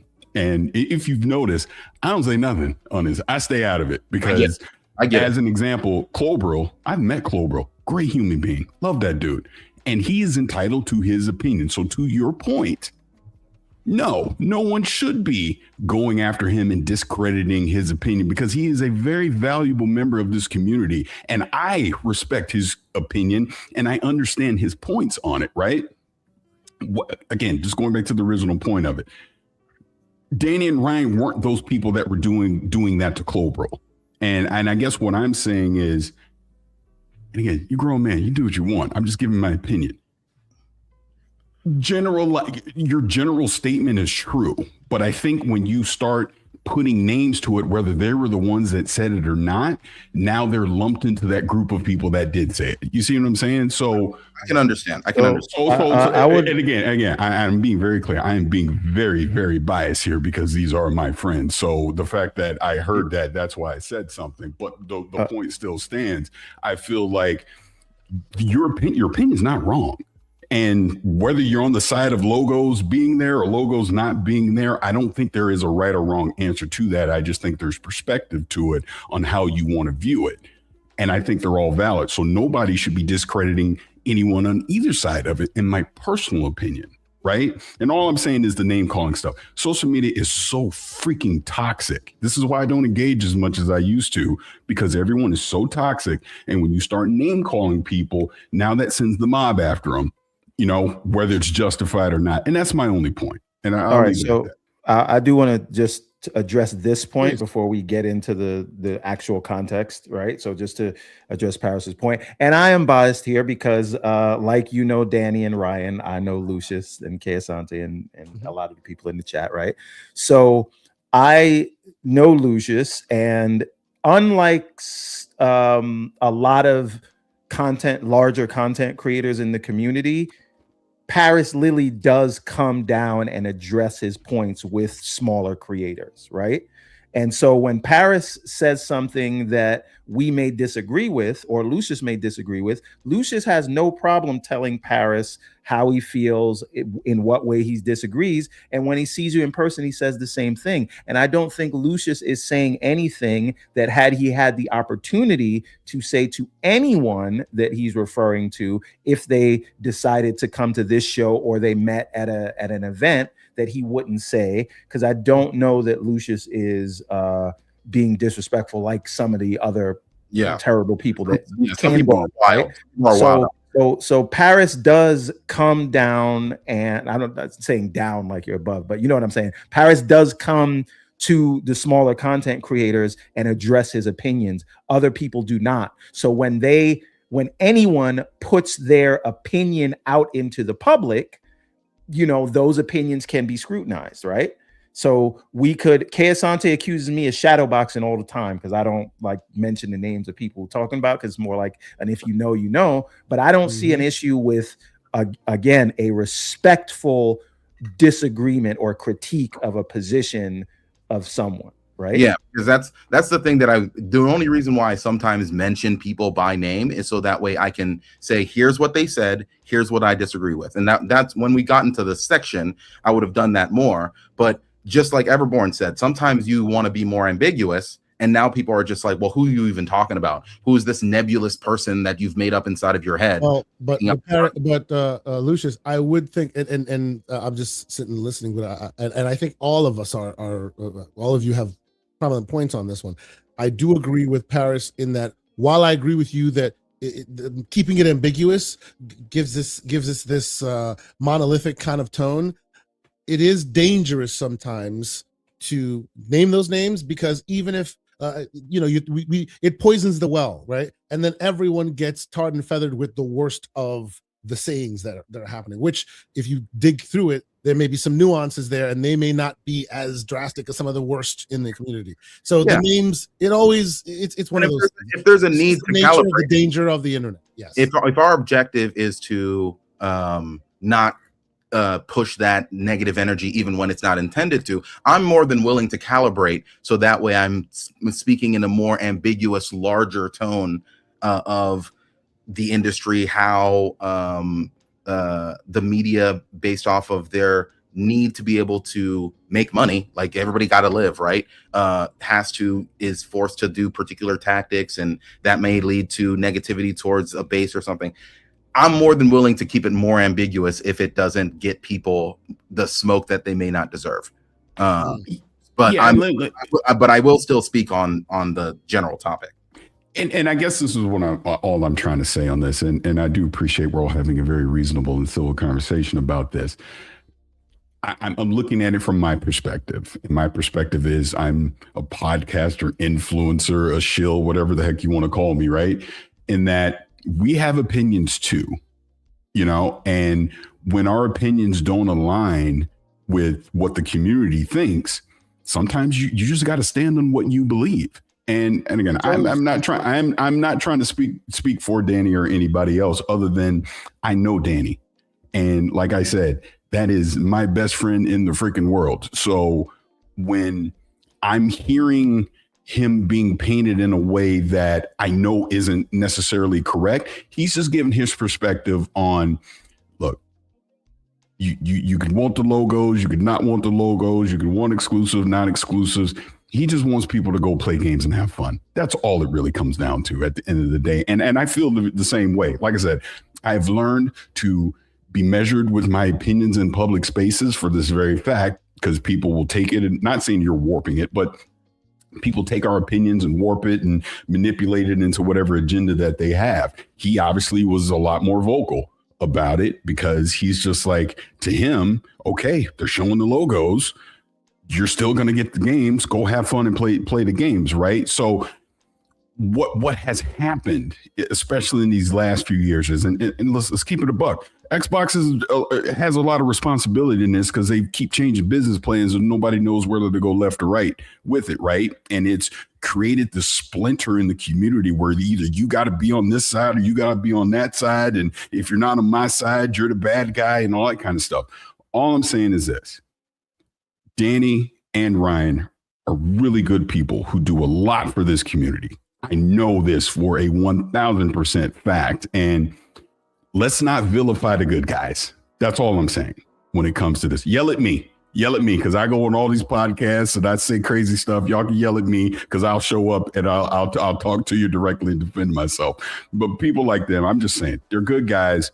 Lucius, again, I'm using this as an opportunity to just talk about this publicly. Like I said, you're going to be at Summer Game Fest. I know there's people in the chat that'll be at Summer Game Fest. They're going to be in LA this weekend. When you see these people that you may not necessarily agree with on the topic, talk to them like normal human beings. Have conversations. Lucius and I had a conversation in the goddamn JW about all this stuff.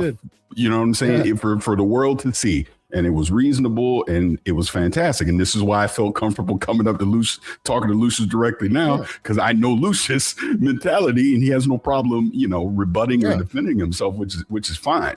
But there's just too much. And someone in the chat go, every time Paris come on, it's toxic because the internet's toxic. It is so toxic right now that we can't. That is not the truth. That is not the case. Here's toxicity. It just exists, and we have to address it. I don't know about y'all, but I'm toxic, especially with Paris trying to disrespect Sonic all the time. Some people call you a shill. Some people call you an apologist. I call you a Sonic hater. But anyway, keep going. Okay. All right. No, but seriously, on a serious note, I think we kind of spoke this, and everybody's being respectful. And I do want to say it is something to be. The chat is just completely misconstruing everything that I just. It's kind of disappointing in a way. Yeah, but again, the thing to understand, like whether you agree with Paris's opinions or not, he does come to defend them, and most people don't. Right. And to Lucius's credit, when he had a disagreement with you before you guys met, and then when you guys met, it's not like he changed it up. So I think if Danny or Ryan wanted to have a conversation with Lucius, I don't think he would change it, and I don't think he would be disrespectful. So what we try to do here is say the same things that we would say to somebody. Here, we try to talk to everybody as if they are 5 feet away from us. I know Lucius does that. I know Kay Asante does that. I know Paris does that. I understand. That's how we try to move. Okay.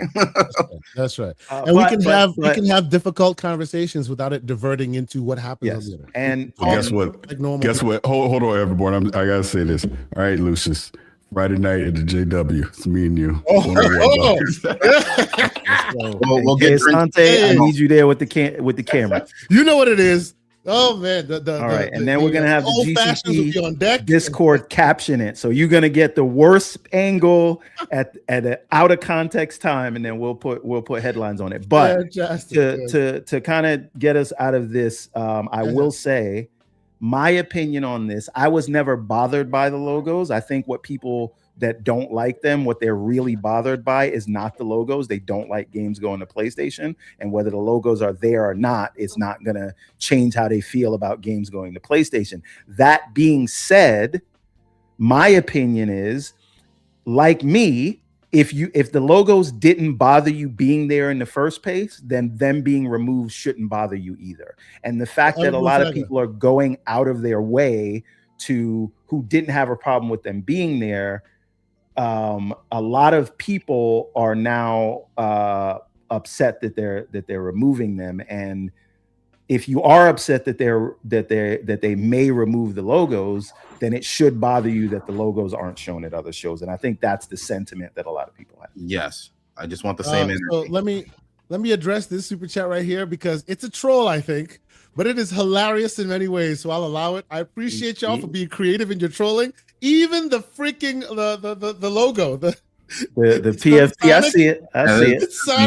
It's Sonic and Halo going, you too? But let's try to address this as if it was like a real point. That's right. The final super chat, $5 Canadian super chat, Glassdoor Gamers 6344 says Xbox. This is slow-mo sock account, by the way. He says Xbox, in all caps, as you should, is cooked.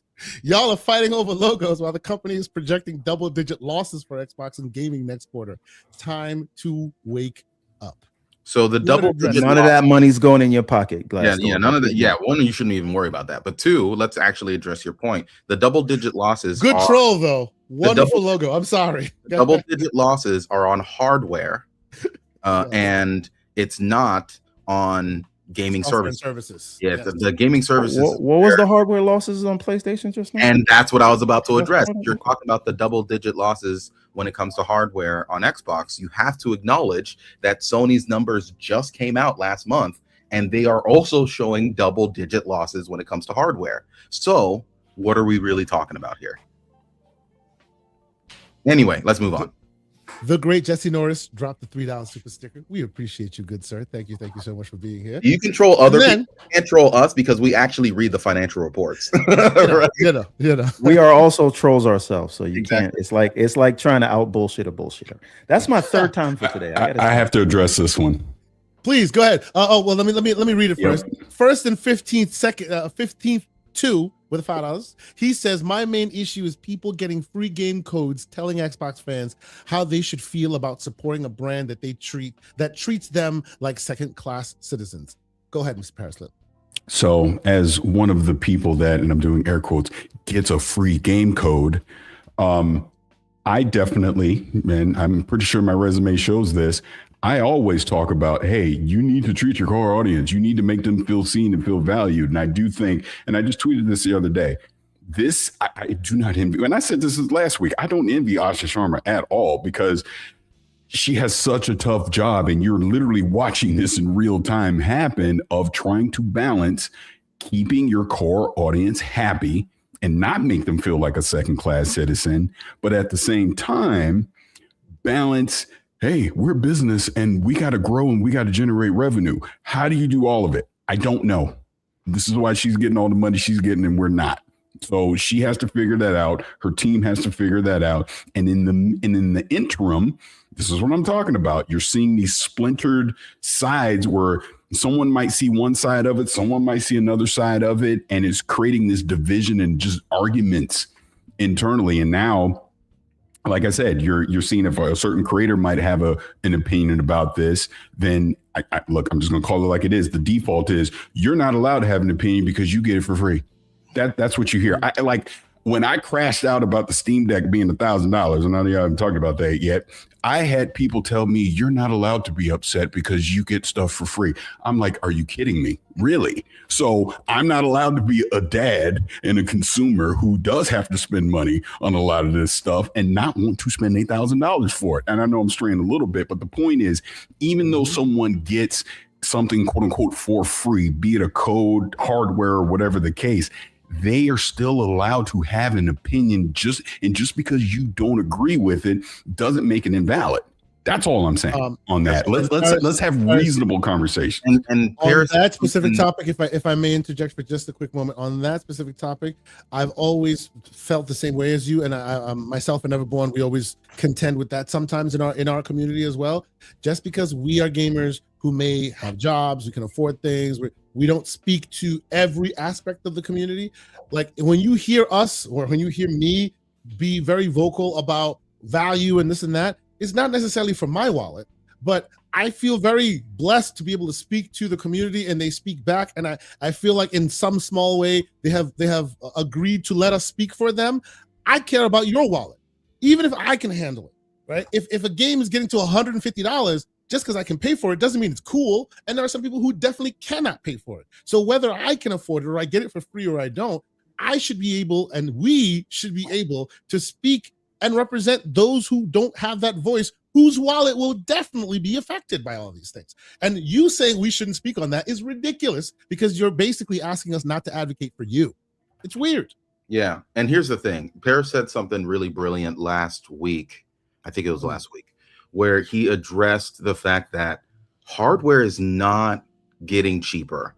It's becoming untenable to be able to, for the average gamer to get into gaming in the way that they previously did. These prices are completely out of control. Now, it's not fully based off of the greed of PlayStation or Xbox or whatever. They would love to sell you the product as cheap as possible to get you inside of the ecosystem, but you buying games X, Y, and Z. It's real. Like, we have to address the fact that Asha Sharma is in a very tough situation, that a lot of the levers that people would have been able to traditionally pull previously are not things that she can do right now based off of the economic situation that we're in, based off of the Rampocalypse and all this other stuff. Those levers are stuck in place. You can't sell your Xboxes for $400, $300 like you did a couple years ago. It is literally impossible. Yeah. If this was Gen 8, the Series S would be $149 right now. Exactly. Yeah. And that's the problem. Yep. Let me catch up on a couple more super chats, and we'll definitely get into the rest of it. Glassdoor continues to troll with the $2 and says, "Nope, Amy said early teens for gaming." That's a good troll, sir. Very good. Troll. Anyway, see, if we didn't read the financial reports, we believe you. But yeah, exactly. Wait a minute. What? Whoa. I have to address your chat directly because, my God, it's been 6 years and you're bringing up the cyberpunk chair. Really? So you think I was compromised? Hold on. You think I was compromised by the cyberpunk chair? Did you not see my Cyberpunk 2077 review that debuted on December 10th, 2020, where I did not recommend the game? Y'all got to let this go, bro. It's getting ridiculous. But let me say this. I'm going to use this as my exit point because I got to go. I just want to come in and chat for just a second. Yeah, I'll be at Summer Game Fest this weekend. Like I said, obviously, I'll see all y'all except Everborn there. Yeah, and anybody that's in the chat or watching this, hey, if you're there, please, if you see me, please come say hello. Please. I don't bite. And for the record, I don't bite. And I love to have conversations. For the record, I've met this man on multiple occasions. I met a lot of content creators. There's a lot of back and forth that goes on them Twitter streets, the keyboard cowboy. Great human beings. Great human beings. It is usually the highlight of my trip, getting to see and hang out with Paris and all these other folks. Paris, look forward to seeing you next week. Thank you for being here. I look forward to seeing you too. It's going to be a blast, man. It's going to be a good time. And Paris, I would ask, although I will not be there at least until next year. Got to finish building this house, but maybe if the opportunity arises, why don't you introduce Kay Asante and Lucius to Ryan and Danny? And these guys can have a conversation. I think it'd be a fun conversation. Don't you think that's what I was literally just alluding to? Yes. Last year. We're gonna talk about it for sure. No, that's a good thing. And Ryan and I spoke last year at some length. Great person. You know, I know there's a lot of back and forth that goes on with IGN and all that. I actually wish that there was a time where some of these difficult conversations can be had in a more respectful way, because it always ends up going left. You know what I mean? But we'll do some more talking when we meet people in real in IRL, as they say. So, Paris, one last thing. Yeah, one last thing. This is actually for you specifically, Kay. I am debating right now if I show up Thursday or Friday. Right now, I'm booked and scheduled for Friday to be there with hotel and all that. Okay. It sounds like everybody's showing up on Thursday. Thursday, yes. I think around 1-2 o'clock in the afternoon, all of us will converge on in LAX that will be there. Wait, and you got my number, right? I do. Yeah, text me. Text me. You never know. I'm only an hour and a half drive away, so you never know. I might show up. I will definitely keep you posted. Yeah, for sure. All right, man. It is always a great time hanging out with you and all the great people. Just for the audience's sake, just so you understand, we have these conversations. It hits differently when you are in real life. If you have an opportunity to come and meet people and talk to people, talking gaming in real life is so much better. Thank you, Paris, for being here. As you always show up here. See you next week, sir. All right, I'll see you next week. Peace, man. Thanks for Paris for being here as well. You know, thanks him for coming on and having some straight talk, because sometimes that's necessary as well. And y'all for being respectful. And those in the chat. I will say once. So being messy with that super chat, by the way. Yes, he is. Yes, he is. But he also is anointed to keep them streets safe. So if you go too far, he will smack you down. He's here. And I've seen that he's been doing that to a couple of y'all today. So relax. Be cool. Be easy. We like to talk. You know, we like to slander, but we keep it above board. If you go too far, you will be slapped. Soltech with a $2 super chat. He says, please like and subscribe. Lucius 1, Paris 0. Let me finish the super chats real quick. We're gonna get to it. It's me, the broke boy, $2 super chat. He says, I took a pic of Paris' reaction to that increase. Sir, I would like to see what that was. I have a feeling it might be slanderous. It is what it is. The Great 108 Dragons TV with a $5 super chat. He says, let's say this. I'm tired people in this community not respecting people's opinions. If you don't like it, there's an opinion. Don't listen and stop the insults. True.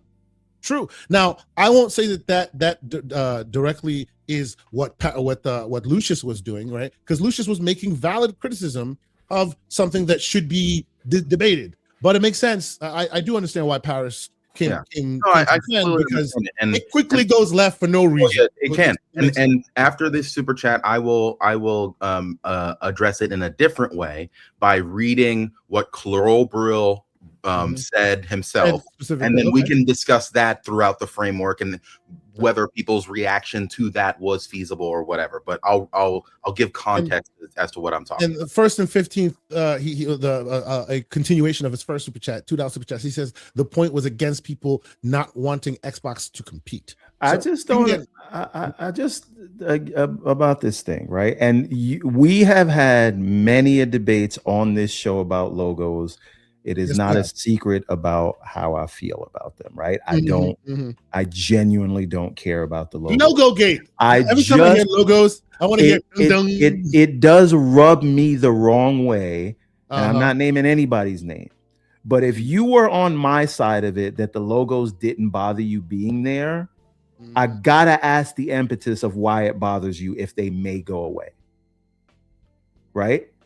I really have to ask that question, right? If they didn't matter, if no one else shows the logos and it didn't matter that they were there, and people who didn't want them were being childish, then if they go back to the industry standard, why is it a problem? Unless some people, and this is not to Danny, this is not to Ryan, but unless some people really just want Xbox to not compete at all, right? Or forget about competing, right? This is them making an overture to their customers who are unhappy with a thing, and it literally affects no one.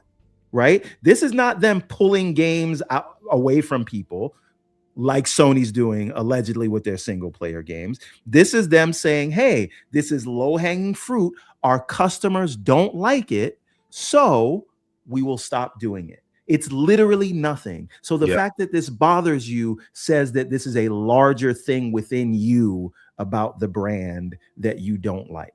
Facts. Are we caught up on super chats? We are caught up on the super chat. Yes. I sent you the inside of the private chat. I Okay. also sent you so if people Let can. me grab the I'll grab the link, and but then you can read it, and Yeah, I I'll will read put it on the screen so people can see. Yeah. Go Yep. Okay. So. Yeah. 1 second. Let me put it up. Start reading. I'll post it. Go ahead. Okay. All right. No matter if we talk about exclusives or logos or showcases, it always comes down to this. Xbox does not exist in this industry in isolation. None of these decisions will make or break Xbox on their own. Yet each of these decisions seem individually can give the impression that Xbox has no interest in actually competing on a platform level today. No player on Xbox wants to have exclusive games just for the sake of having exclusives. I would disagree with that. I think that there are some fanboys out there. But let's not disagree. Let's not continue. Yes. Right. If you invested money into Xbox, you want to be a part of a platform that competes, that puts you as a consumer first, customer first, and a platform that is healthy and ideally grows. Exclusives are only a tool to achieve that. Not showing the logos of your competition for anyone other than Xbox is the most normal thing ever. It has been done for decades. It is a proven marketing concept because Sony and Nintendo have a very strong desire to protect their brand and platform. Can this be annoying after the next state of play? Yes, maybe. But Sony has zero obligations to anyone other than their customers on PlayStation or those who will want to join their ecosystem. This industry will be better with an Xbox that is hungry for competition, something that quite honestly got lost with Xbox trying to be a full third party and a platform holder at the same time. These last few years, every other industry ever shows that competition results in better experiences for everyone. This is the Xbox that many fans want to see. That's it, right? Yeah. I don't think that response is super fanboy. It tries to lay it down flat. This is why people want this, and it's not for exclusivity's sake. It's literally people want to see that the brand is hungry for more customers, that it will do what's necessary to be able to advocate that its platform is a good place to be. And I'm sorry to kind of bring this back to our arguments from months ago, but when Logo Gate initially started, it was because of a third-party showcase. And my argument at the time of the point of a third-party showcase, if you're going to put it on as a platform holder, the point of that is to get people to see that these games are going to come to your platform, and that that people have an opportunity to engage with your platform to be able to get those games. Now, by showing all the logos, what do you tell someone? You tell them that this game is going everywhere. There's no incentive inside of the player's mind initially to be able to take into consideration your ecosystem as a primary location. That is the reason why the tactic is done by Sony and Nintendo. Sony and Nintendo are doing it because it works. Are we going to argue that for Xbox it wouldn't work, despite the fact that it works for Sony and Nintendo? What about Sony and Nintendo is so special that simple marketing things that they do should be exclusive to them?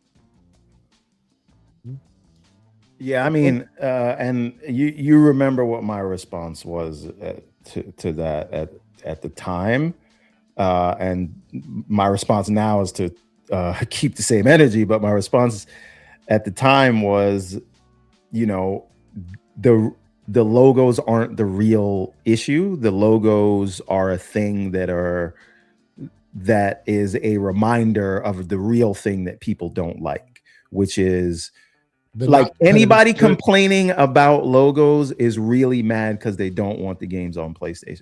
That's what it really is. I think that is a fine feeling to have. You're a customer, you feel how you want about things, right? But again, and my position is, if you're not going to pull the games off PlayStation, I don't care about the logos. But that is me. But Yeah. now, again, if I don't care, why is it a problem to remove them? I think. Well, here's my question. Is there who has a problem with removing them? A lot of you people keep saying this. So, So now people are upset that Yeah. the Asha has come back and said, and for a quick They're- aside for they're- those who they haven't are- seen it, she responded to Clobrio's response about the logos. Can and we said get was that? It mis- should be right under his thing if you click on it, because Ah, she's a high profile, so they probably will highlight her Yeah. thing. So If you go to yeah. click on Clobrio's and then I and then did click go on inside Clobrio's. of it, Oh yeah, there we and go. you should see. All right, so going back to what we were talking about, and I'll catch up on MJ Super Chat in just a moment. So the video, the picture, obviously we read what Clobro said, and then Asha caught underneath it said, seeing the feedback on logos, this was a miss. I will own it. We're talking about we're adjusting this for future shows. This was put out at 7 p.m. yesterday. yeah, and this is what That caused all afternoon, the conversation. That afternoon, Now- though, the Xbox official Xbox podcast has come out, where like the same day, literally right before this came out, the Xbox official podcast came out, which we'll talk a little bit about because I think obviously that comes out at like that's where 4 or 5 p.m. 4 Eastern. o'clock in the afternoon. Looks Yes, like- that's so- where Matt Booty had an interview, laid out a lot of plans for what's happening in the Xbox showcase, which we'll talk about briefly because we're running out of time. But TLDR is he also addressed that there first, saying, yes, we do see these logos there. It's our commitment. We're going to keep doing that in the first place. We're going to move forward doing Well- that. Basically, he said the complete right, and then later on, she said the complete Well, left. not necessarily So- though. If you listen to, it's only a 12-minute video. I'm not saying we watch Yes. it here, but people I watched can the whole watch thing. it. Yeah. Yeah. If you actually listen to what he said, it was basically like this was already in the works, and we're not announcing any change of strategy now, that we will announce those things in their proper time because we want to make the right decisions and not the quick decisions.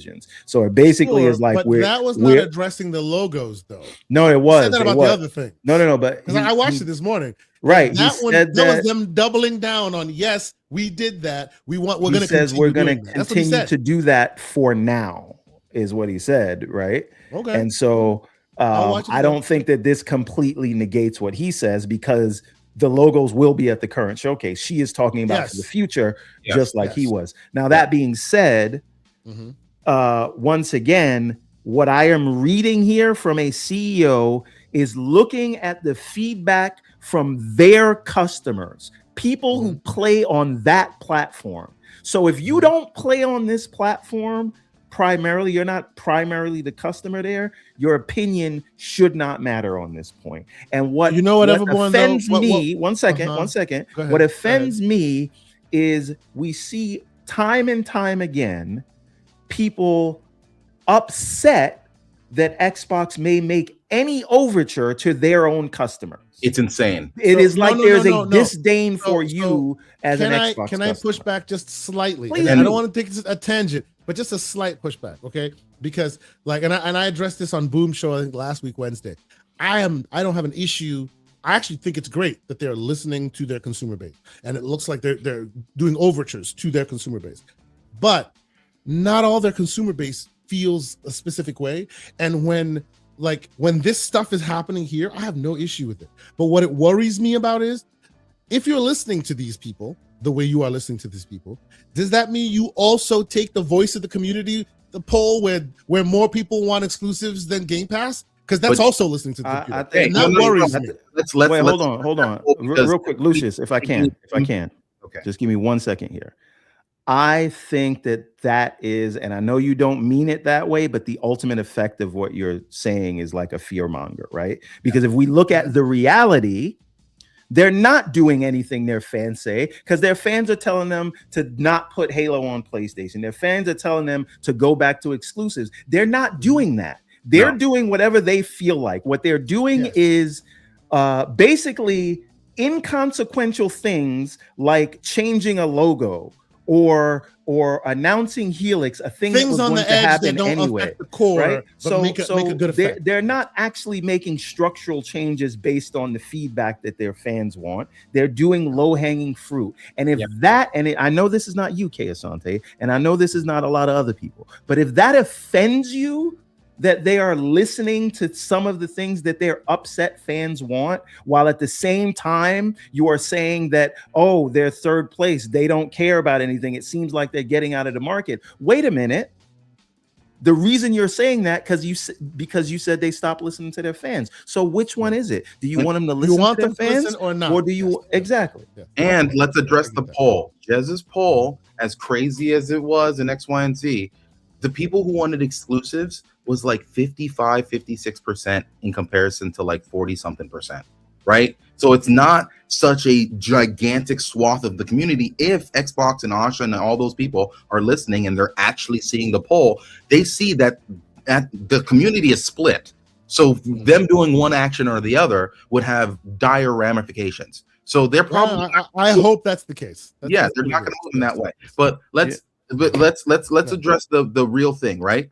Asha said that thing, seeing the feedback about the logos X, Y, and Z, and there's issue. I had a laundry list of names, but people, but hey, I'm not gonna say names now. But I'm gonna say, I had a laundry list of names. Go ahead. But I won't say any He's names. like, damn. You're not gonna say Tom Henderson. You're not. know. Okay, I'm sorry. You're not gonna do that. Right? Like, Go who was number one? One on the list, but there are so many people on the industry that reacted incredibly negatively to just that statement. And it's not just like people, not PlayStation fanboys. I mean, people who are have podcasts, like large scale industry people who have podcasts that are owners of particular journalists, publications, or whatever, and are reacting negatively to Xbox listening to their fans to some extent. So you know what the reality is, Lucius? Ever get in the way of PlayStation doing anything that they want, but like it is surprising the amount of people on Twitter that are deep in the industry that get paid a good amount of money to do what they do for their own opinions that are going against this. I had a laundry list of names, but I can't. We ain't gonna get. We got to get Right. back to the show, guys. So yes. But again, I think what that speaks to, Lucius, a lot of the people you are referring to are very comfortable with Xbox fans being unhappy. And how dare Xbox make an overture to those people? That is them listening to the mob. And again, it would be fine if we saw this. They just accepted that PlayStation was going to listen to their hardcore fans and pull games away, pull single player games from PC, which I still don't believe. I don't care what anybody says, but they were accepting that. Why? Because I guess it just doesn't make business sense, or they want to play up their brand. Everybody reported it that way. It was just reported as matter of factly, this is what Sony is doing. Meanwhile, we got to get all this emotion attached to Xbox saying they might remove a logo, which again, they will still have the logos at the upcoming show. It is very weird to me. And I think it speaks to a larger issue. Some might call it the Xbox tax, but I first don't understand why people are upset about it getting taken away. First of all, sorry. Shout out to Shane from WBG. That's right. Says we want names. That's right. Yeah. Oh, he's here for that TTS. We appreciate you, good sir. That's right. Let me catch up real quick, and we'll double back and try to be more concise here. So, MJ, $5 super chat. He says, just my opinion. Shout out to Lon for saying it best. Don't tell me how my steak tastes or who I should share it with. Switch to best place to play. Yes. Shout out to the great MJ Dark. Okay. Oh, we should talk about the Switch, the Call of Duty coming to Switch too, but we'll mention that. There are two tiny stories we'll mention. That one and another one that I think will be interesting. But let's finish these chats real quick. It's me, the Broik Boy, with a $2 super chat. He says, K Asante, I messaged you a pick on X. Okay, I will look for your pick on X, good sir. And if it's appropriate, we will share it with the community. All right. Glassdoor Gamer with another five pounder. He says Xbox has tried everything. They haven't been competitive for 3 decades. They just for the streets now. So bring Gears E Day to my Switch too. They may. Good luck. They may. Also, the Great Black Viking also becomes a member of the YouTube channel. Thank you, good sir. We appreciate you. He's a great member of our Discord community. Shout out to the Great Black Viking. Hey, Judah Roars with $2. He says, why don't they just use AI to remove the logos? Trust me, AI is not that good. It would not be as clean as you want them to be. Let me answer one thing. I do think AI could do that, but I think they want the logos there for now. And also, if you do care about exclusives, whatever that means these days in the world of PC releases and timed whatever, but if you do care about that, the logos are a good way for you to know what's exclusive and what's not. Yeah, just putting that out there. True. Yeah. And that may be why they did that. You know, it is what it is. It is what it is. But anyway, so the whole logos removal thing, if they really, really wanted to take it super seriously, I think they could do it, but it's table stakes, right? And we'll move on. My only about this whole big writ large overarching conversation and debate about what people want and what people don't want. I agree with everyone that people this whole logos on or off is shorthand for they want real competition. They want to feel like Xbox is back to being competitive, and the logos is just it's a symptom of the larger thing that people see in their lack of competition. For me, one thing, take it from me, one thing. And again, y'all know I'm not one who particularly cares about all of this because I like the way I play and it is what it is. But from what I can tell, all this stuff is table stakes. Table stakes. You want to galvanize the community, and y'all tell me, you guys are the community. You guys are the Xbox faithful. If you want, I say, if they want to like completely convince the consumer base that they are now back to being competitive, do one thing and one thing alone. One thing alone. Nothing else. And so the Halo port. Hold on. June show and say, you know what? Specifically Halo, it belongs too much to the We Bleed Greeners. And okay, blah, blah, blah, blah. Put words around it. Wait a minute. To that platform. You do that, wait a minute, think all will be turned around. Wait a minute, Kay Asante. You think they was crying about the potential of removing logos? Do you know the firestorm of the Games Media article if they decide they're gonna pull a game from PlayStation? The amount of crying, hooting, hollering, gnashing teeth, pulling out hair that will happen if they do that? No, sir. Again, no, sir. All of that is secondary conversation. Oh yeah, all of that is secondary conversation from journalists or whichever other places, right?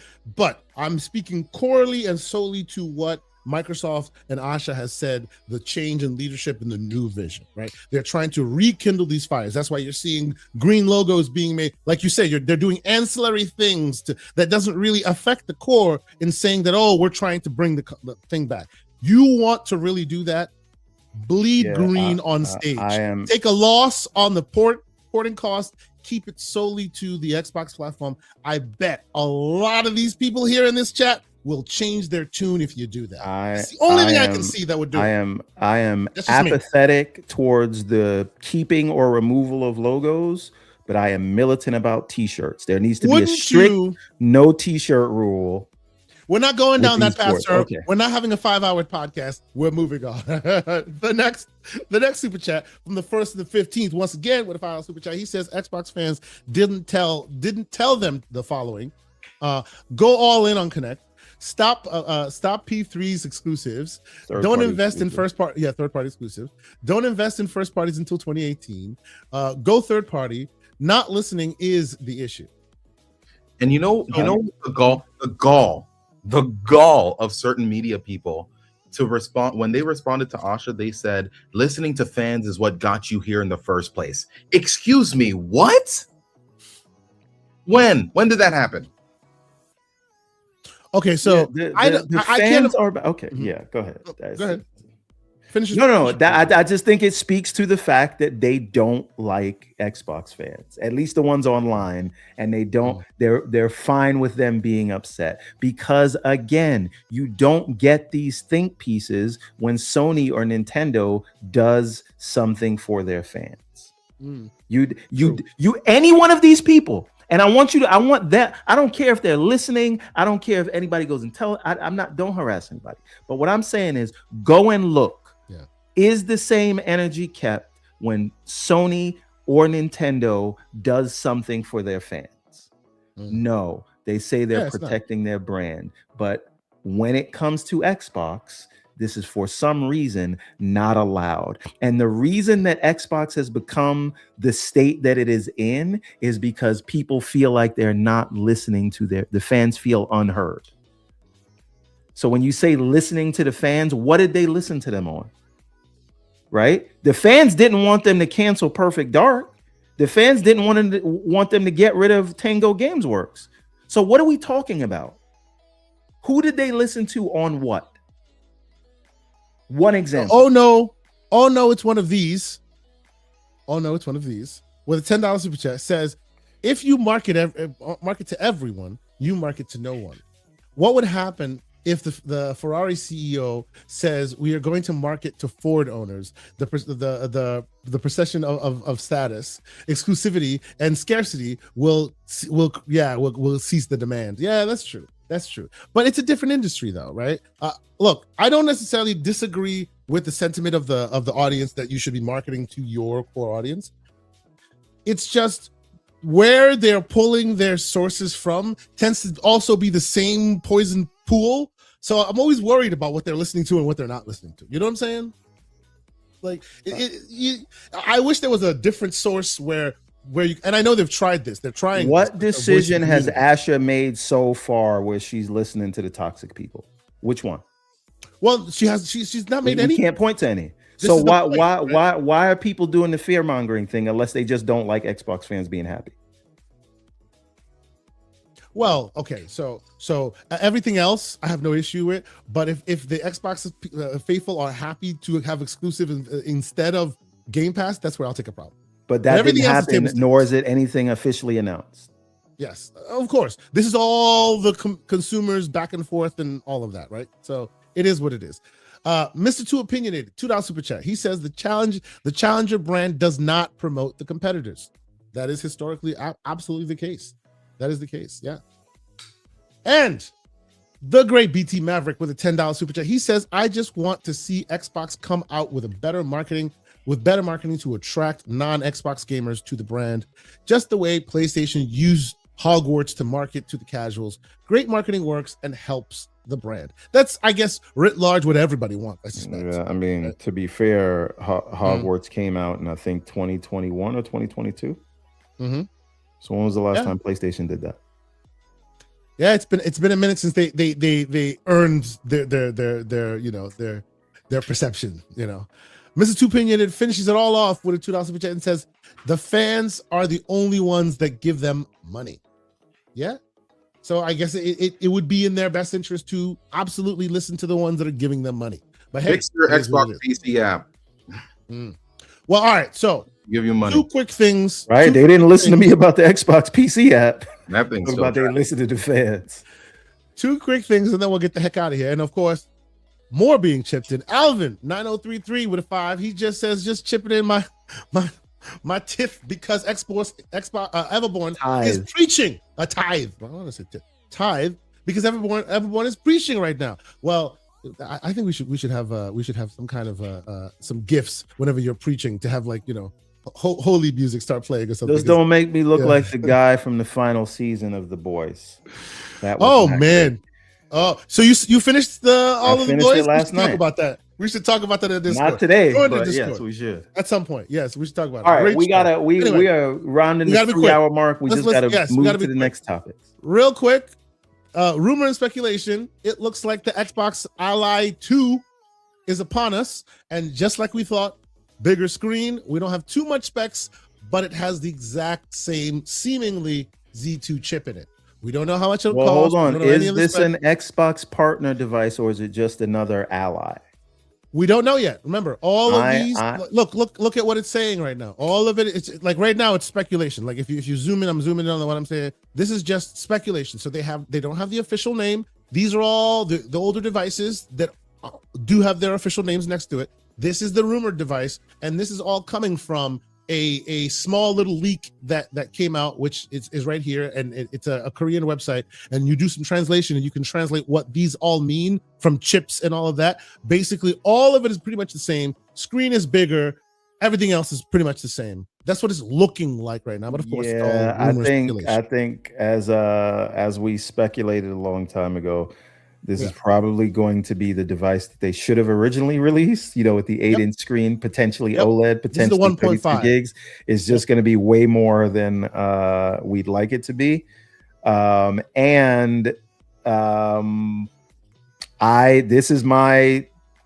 This is my tinfoil hat theory. I think this is going to be an Asus device, not partnered with Xbox. And that'd be interesting. I think they will have basically like an ROG button in place of the Xbox button. And I don't think there's any drama to that other than I have not heard Asha mention a single thing about partner devices since she's taken over. True. Very true. And we haven't heard any partner devices announced since she's taken over. Would the functionality of that button be different? Would it still? It'd be exactly the same. Exactly the same. FSC and all that other stuff. Yes. Ooh, and Paris is saying it. He says it's not partnered with Xbox. See what I'm talking about? I think this may be one of the things that Asha has quietly killed. Well, and I guess that's my follow-up. And Paris, please don't answer if it's going to cause you any issues. No, answer it, Paris. Answer it, please. We did hear during the first phase of these handhelds that there was a two partner device deal. Rumor and speculation, obviously. Rumor and speculation. But that was the logistics on the ground. 2-deal device. So if this one is not an Xbox partner device, is there one coming out, or was there a change ultimately to this not becoming a partner device? You can answer in the chat. We could talk later about it, whatever. But that is a very interesting that seems like an LA discussion over drinks, not something that but it is what it is. When the Z3 Extreme comes out, wake me up. But again, I do think that it's telling. That being said, I don't think any of the work on PC stops. I just think nothing changes. Things that they are directly putting their name on from a hardware perspective. I think they're going to keep that in-house, and that is part of the return to Xbox. And I'd like to know, if I am correct, how does that color people's opinions, Pixelbit G, that think the Helix is an off-ramp? Does it change your opinion on that? Or do you still feel because they can't really get out of hardware if they don't do the partner devices? Yeah, that is true. That is a true statement. Also, besides that, there was rumor and speculation about it potentially be them using Intel Arc device. They haven't done that. No, they're not doing that yet. You know why? Yeah. Because Intel has not announced Asus as one of their partners for Arc. That was the telltale thing. That would have been interesting if this device was like, all right, this year we're not going AMD, we're going Intel, and we have the 8-inch screen. That would have me actually looking at it. I don't know that I can this is Everborn frivolous spender talking. I don't know if I can justify something north of $1,000. Yep. That is the same chip. I can't do it. Yep. Even if it's. And by the way, the Intel variants, like if Rampocalypse was not upon us, which it is, unfortunately, the Intel is out here. They doing some things. They're keeping boot on neck. The whole console thing that people want. That is what I know. That is what Intel is doing now. They're bringing out SoCs that are like pushing the envelope against AMD. So it's an interesting time. I will not be surprised to see another entrance in the market from Intel by some manufacturer. Hold on, because their chips are really good right now. I got something for you guys though. This is for you and Lucius. Desert came out and it did not support Intel for the first month. So yes, hold on, it did. Yeah. Hold on, wait. Now I want both of you guys to consider this. We know that the next Surface device, the consumer one, not the enterprise one, because those are still x86, but they've moved all of their consumer Surface devices to Windows on ARM. Now, previously, Qualcomm had the exclusive contract, right, for Windows on ARM. That contract has now expired. And so the next Surface device is rumored to be NVIDIA's ARM chip. and to have we've already heard that rumor. Remember, they're building ARM with NVIDIA GPUs. That came no out 2 days longer ago. a rumor. It's NVIDIA, official. Microsoft, Yes. ARM, all these social media companies One chip. are Yeah. all saying the next generation of computing will come out. Yes. Blah blah blah blah blah. They're all hinting at it, Yes. and they're saying that it's going to come out next week or whatever. And to be clear Right. to people who don't understand what that means, we are talking about chips that are usually in these devices and in your phones, right? The ARM chips. well, but hold on, you're burying compared the lead. No, but let me Very- finish my point. okay, Let me okay. finish the point. Compared with GPUs that made by NVIDIA, which historically has never happened. The only place you find an NVIDIA chip outside of a standard desktop is the Nintendo Switch. This would be completely new world that has never happened before. DLSS GPU on awesomeness from handheld? NVIDIA Right. and SoC ARM goodness. Go ahead, everyone. As I said, burying the lead. So if we're going to see this on Surface devices and Windows on ARM now has support for gaming, right? And you're going to get NVIDIA chips, I think that opens the door to NVIDIA ARM chips in Windows PC handhelds. And that is a whole new world. See, I think that's the lead. That's not the lead that you're burying. I think you will see a device like this from them with an Intel with ARM chip in it and NVIDIA GPU. You will see a chip thing like this, a phone. No, that's what that's No, what but he I'm just said a talking about. Windows- That's what yeah, I'm he saying. said a Windows not a handheld. laptop. I'm talking about a handheld. No, I said a Windows handheld, right? Oh, okay. Windows on Not- ARM. So it's a Windows-based handheld, but it's Windows Yes. on ARM, which is Yes. going to allow for those kind of Android handhelds Yes. that you've been doing, but full fat Windows. Exactly. The full fat window. Exactly. 100%. I've been screwed ever since Win Later started being interesting on here. This is what I've been seeing. Exactly what you're describing. Because it's Right. getting better and better all the time. Yes. So I think that opens up a whole new world for the form factors that handhelds can be, and very exciting. So it starts with the Surface and then some other laptops, but it's only a matter of time before that comes to handhelds. All right. So before we get out of here, because we talked about a lot. We're at 3 hours. Is there anything left like the Xbox show? We didn't even talk about the Xbox show because y'all diverted. Okay, we gotta talk. all Okay, the- Fable. this stuff. Fable. Let's just do Fable, and then we'll do Yes. Modern Warfare, and then anything else you guys No, want to talk about. see, So I think Halo. I think Fable. The story about Fable is boring. I think the story about Modern Warfare is boring. There's a lot more. no, because Modern Warfare is coming to the Switch too, and I think that is going to be true. That's not huge. boring. That's not Huge. boring. That's not And boring. this is the first time, at least based off of the marketing, this is the first time that a Call of Duty game isn't going to specifically focus on Americans. Well, yes. That's a Korean special ops team.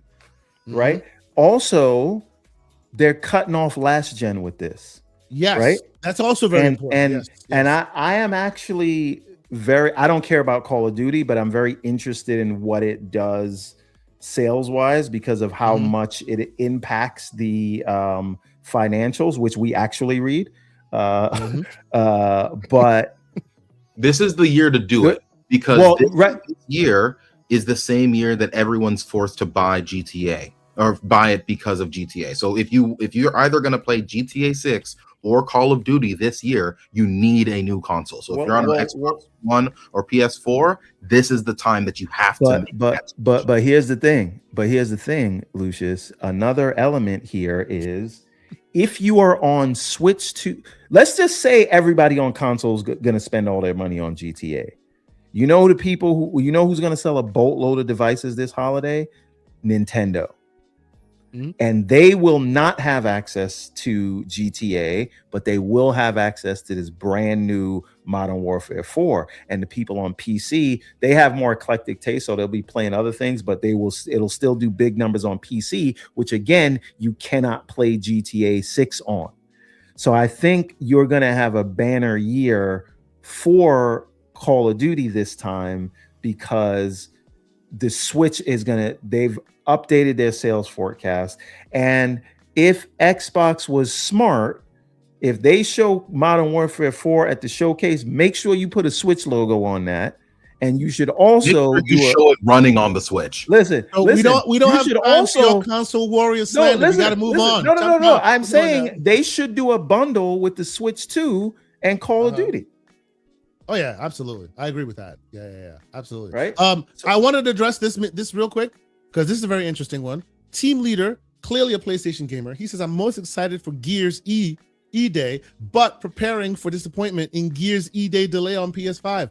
Also, would really be excited if Halo surprised us with a Halo multiplayer on PS5." This is a person seemingly. Let me get this out. Seemingly a PlayStation 5 PlayStation user. Doesn't seem to have any slander in this. A genuine customer who's excited for their wares on PlayStation. What do you? I wanna make it very clear. One, Gears E Day has never been announced for PlayStation. So also, I would like to say, team leader, I've got a console for you. Oh God! See, y'all are doing this stuff. Stop doing this stuff, man. Right? Gears E Day has not been announced for PlayStation. That's one. Seems like you like those games. And two, the Halo multiplayer, they specifically told you that this is going to be a single player only experience. If you buy this new Halo game, it's not going to have multiplayer. If you want multiplayer, guess what? I have a console for you. All right, it exists. But back to the Switch 2 thing, and shout out to Major. And I'm not saying this because he's here. It's just serendipitous. I got a feeling the Switch 2 will be the lead platform for COD this year. Yes, and that's for the holiday. At least, and not just lead based off of sales, but I think lead based off of development. Because in development, you have to kind of work from the bottom up. Whoever can I ask a question? The lowest this is genuine question for me because I don't know this, and maybe Major can help me as well.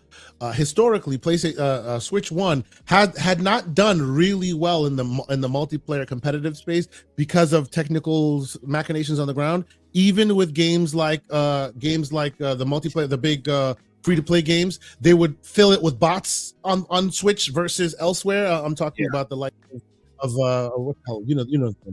There was still an audience there, but they weren't able to serve. But they weren't able to because of technical hurdles. Obviously, Switch 2's here now, far more capable.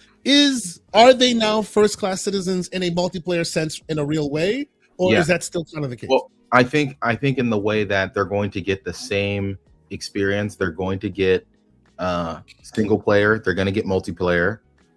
Will they have? But can you compete in a multiplayer sense? Yes, it's cross. They say it was cross-play, cross-progression. Oh no, I know that.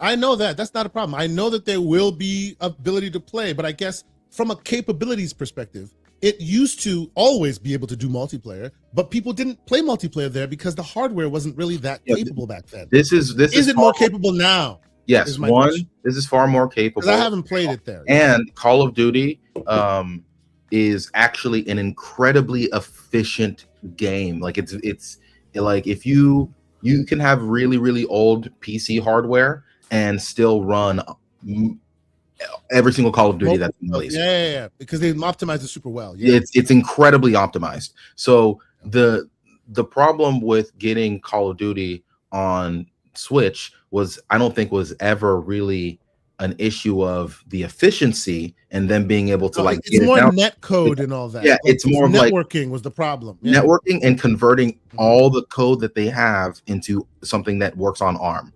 So maybe they're using a translation layer, maybe they're just recoding everything. I don't know. But that's why it took so long for it to get to this state. And I don't think any Call of Duty would have ever been able to run on the Switch 1, but the Switch 2 is more than capable enough.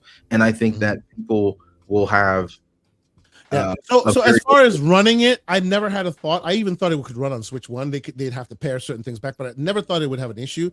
But I have tried some multiplayer. As you know, admittedly, I'm not a multiplayer gamer, but I have tried to see its capabilities, and Switch 1 felt a little lacking in comparison to its competitors. I would imagine the Switch 2 has solved that problem. Well, here's from a networking perspective. Here's the thing. A lot of those places don't have the resources of Call of Duty to be able to put towards a real port. And I'd also say that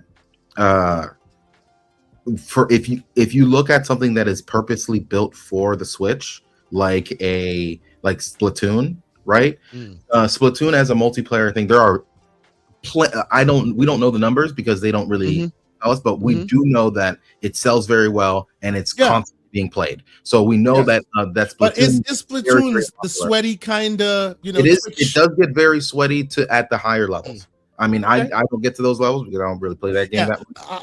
I'll be honest. I don't know this. This is me filling in my knowledge because I don't play those high level players that like you'd watch a game and it looks just as intense as like somebody doing Fortnite and doing all that stuff. So it's just it does get to that high level and people do play it like that, but it's just a large audience. Now, Lucius, one more thing before we get off the Call of Duty topic. You brought something up in the Discord this week where you asked, the other notable thing about Modern Warfare 4 is that they're introducing the DMZ mode, which is basically an extraction shooter.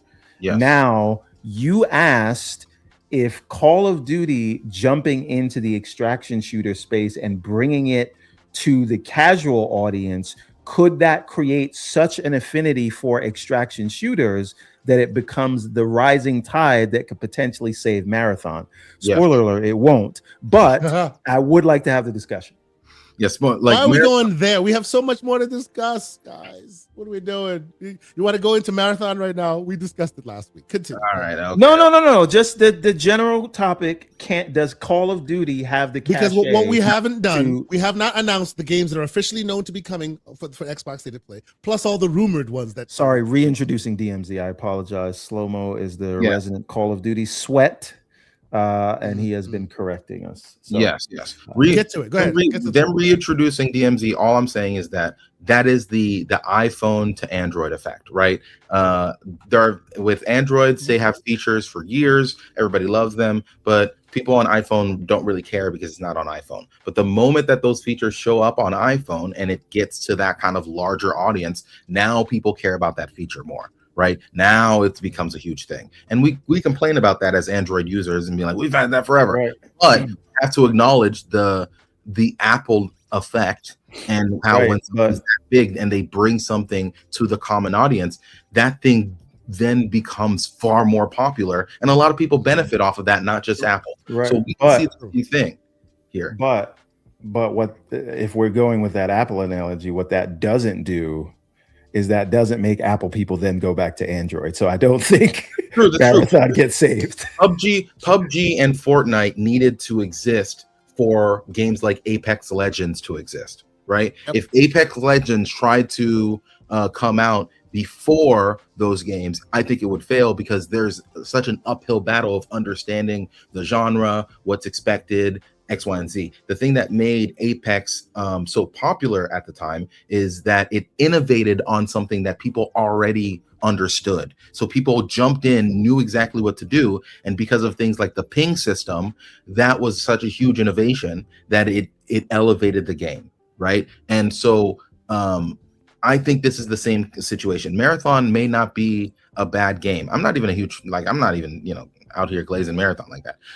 But I'm saying like Marathon may not be a bad game. And because we see right now in this industry, you can have a good game and still not succeed. You have to be able to capture the zeitgeist. You need to be able to like get people to be inside of your ecosystem for like a long time for them to really understand it. And because some games you don't just pick up immediately. So I think that Call of Duty establishing the space in the minds of like normal people could allow for somebody to jump back into Marathon and enjoy it way more because now they understand what they're supposed to do. They understand the equation that's in front of them. Yeah. I do see the tides lifting all boats working in that way. I want to see them land the plane as far as what it looks like on the Switch, right? I want to see them really put some emphasis into it. If there's if there would be any time to pull out all the stops in PR to show that this thing can do it and it's worthy and blah blah blah, now would be that time. But my question is, and we may not be able to answer because we have other things we talk about, is when they start spinning up the hype cycle of, hey, we have Call of Duty on Switch 2, will that upset Xbox gamers? Because now that's another platform that they're speaking to. Like, no. Will it be a stand-in for what Nintendo, what PlayStation? We only care about PlayStation. We established that. Bring every game to Switch 2. Nobody cares. Like, well, move on. Okay. People would still. People would. Right. It's so funny. We talk about multi-platform. Xbox has been multi-platform for a decade or more when they started putting stuff on PC. Right. I think that people would treat if we're in an alternate timeline. If Switch was the platform or Nintendo was the platform that they decided to port games to, they would think of it the way they would just accept it the way they eventually accepted Steam. People are never going to be okay with the PlayStation thing. I'm not saying it is right. I'm not saying it's wrong. I'm just saying. Well, I think it's because of the built-in history between Xbox and PlayStation, right? Not even that built-in history actually happening. PlayStation is this is in front of your face right now. Yeah. Actively doing it. Yeah. So we're gonna get out of here. There's a lot we've gone through, but before we do, I just want to make sure, because we would not be doing our job if we don't at least speak a bit more to the Xbox Showcase, which here's what's officially been officially announced, right? Campaign Evolved. We'll see more of Campaign Evolved. Some of the ins and outs of Campaign Evolved, right? It says what to expect. Heavy speculation points to first cinematic teasers, trailers, all this other interesting stuff about Campaign Evolved, and we obviously have confirmation of the E-Day Direct that will come out shortly after the actual showcase itself. Super exciting. Here's the rumored stuff. Well, before you get to the rumored stuff, just to what he announced, you see the way he said, "Go ahead, everybody." He's like, "Man, because it's gonna take like 5 hours. We gotta get out of here." No. But Matt Moody did say, he said first would be Dungeons 2, right? Minecraft Dungeons 2. Then he said Halo. Campaign Evolved. Then he said E-Day. Then he said Call of Duty, and then he said Fable, which is going to be moved to February. Yes. Now, I had said, I believe it was last week, that the only logical schedule of the release is like August for Campaign Evolved, let's say July for Minecraft Dungeons 2, right? So July is Minecraft Dungeons 2, August for Campaign Evolved, September for E-Day, right on Wolverine's head. Hold on, we're not. You don't have all of it though, because in here. No, I'm telling you what he said in the. You mean in the sure. Yes. Sure. Okay. Right. So he said. So it is Minecraft Dungeons 2. It is Campaign Evolved. Then it is E-Day, which has to be September. And then October is, we know, because they announced it, Modern Warfare 4. Then we know November is obviously GTA month. And December was the only month for Fable, but they moved it out to February. But then he said there were others. And those others are the rumors that you are about to talk about now. You see how a segue works? Go ahead. Yes. It only took 5 hours. All right. So Clockwork Revolution, we know it's not going to be this year, right? No one's actually spoken to whether it's going to be this year or not, but there's no time. I thought it was going to be February, but now Fable's going to be in that slot. So now I'm thinking it's like we don't know. May time. April. Yeah. Plague Tale Resonance, another one that's rumored to be there. Is that this year? Did they say that was this year? They didn't say anything. This is all the rumor speculation part, right? Because this is what we know. Halo, Minecraft Dungeons 2, and E-Day. Those have been confirmed, and obviously the confirmation of Fable has pushed it. The rest of these are not confirmed at all, but this is all between Insider Gaming, between Games Radar, between like a bunch of different speculative sources, articles, and stuff. This is what they put together as to what else we may potentially see. Okay, so obviously Fable has been pushed. Clockwork Revolution, we don't know. Witchbrook, I looked it up. This is called a Stardew Valley meets Harry Potter RPG, which they say has been in development quietly for years. This may be an indie dark horse that they kind of dropped at the showcase. People are talking about that. That's from Insider Gaming. They're talking about that. Obviously, Plague Tale Resonance, also from Insider Gaming. Tropico 7, for some reason, they say might be something that might be dropped in the chat a lot, and I don't know if you're getting into it. Or do we see Blade at the showcase? That's the thing. Another rumor saying, I've heard dissenting reports. Some say, yeah, we have to see another update. Others say it's still too early because it was only announced to be in full production like 3 years ago or whatever. And these days, the cycle is far longer than that. So honestly, I don't know about Blade. But Blade's the big dog, right? Like, and I don't think that we get any real tangible stuff. Maybe trailers or something like that. But I don't think we get anything tangible about that right now. Sega, I hear, potentially is a thing. Persona 6 potentially, right? There's that. Oh There's boy, you know, me and Sovereign from the Iron Lords have a bet that is Persona 6 not coming to Xbox and date. So yeah. he thinks I forgot. We made that bet like 4 years ago. Long time. I remember this. But North remembers. Mm-hmm. Oh, one thing, Kojima, OD. I'm sorry, go ahead. One other thing about the showcase that we got a confirmation of is that there will be no Helix news there. How do we feel about that?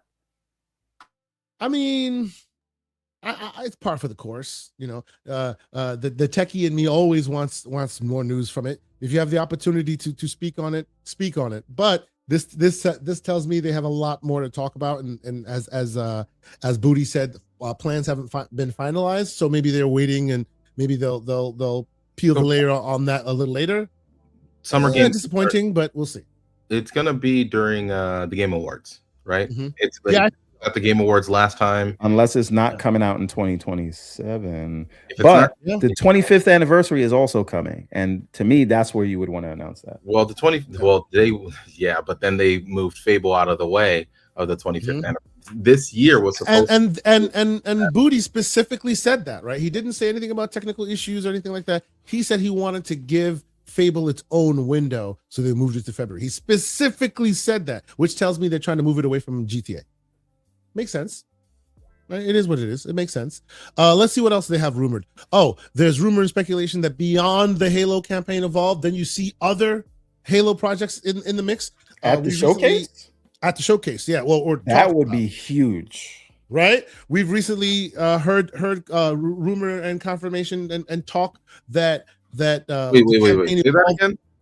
We've heard that Campaign Evolved's production, the main production of Campaign Evolved, was not really fully done by Halo Studios. So it's being done by another side studio. So there's going to be another Halo game? We don't know, man. But what we're telling you is the Halo Studios is not hands-on keyboard when it comes to Campaign Evolved, right? They're supervisors. They're doing something else. Exactly. Now, listen, don't give me hope. That studio. Oh, I got no hope. I'm just telling you what the facts on the ground are and what's leading to the speculation. You know, the fact on the ground is much like Oblivion that came out in what is it, Virtuos Studios? Who did? Virtuos, and you saw who did that big splashy? Oh, they worked on it and Bethesda supervised. It sounds like a lot of that is happening here with Halo Studios as well with Campaign Evolved. Now, it could be that's all rumor and speculation. It comes out and that's not the case. But if it is, that means there's talk of potentially more remaster remakes, so maybe 2 and 3, who knows? Or what is actual Halo Studios themselves doing? Maybe a snippet. Maybe we see a new poncho.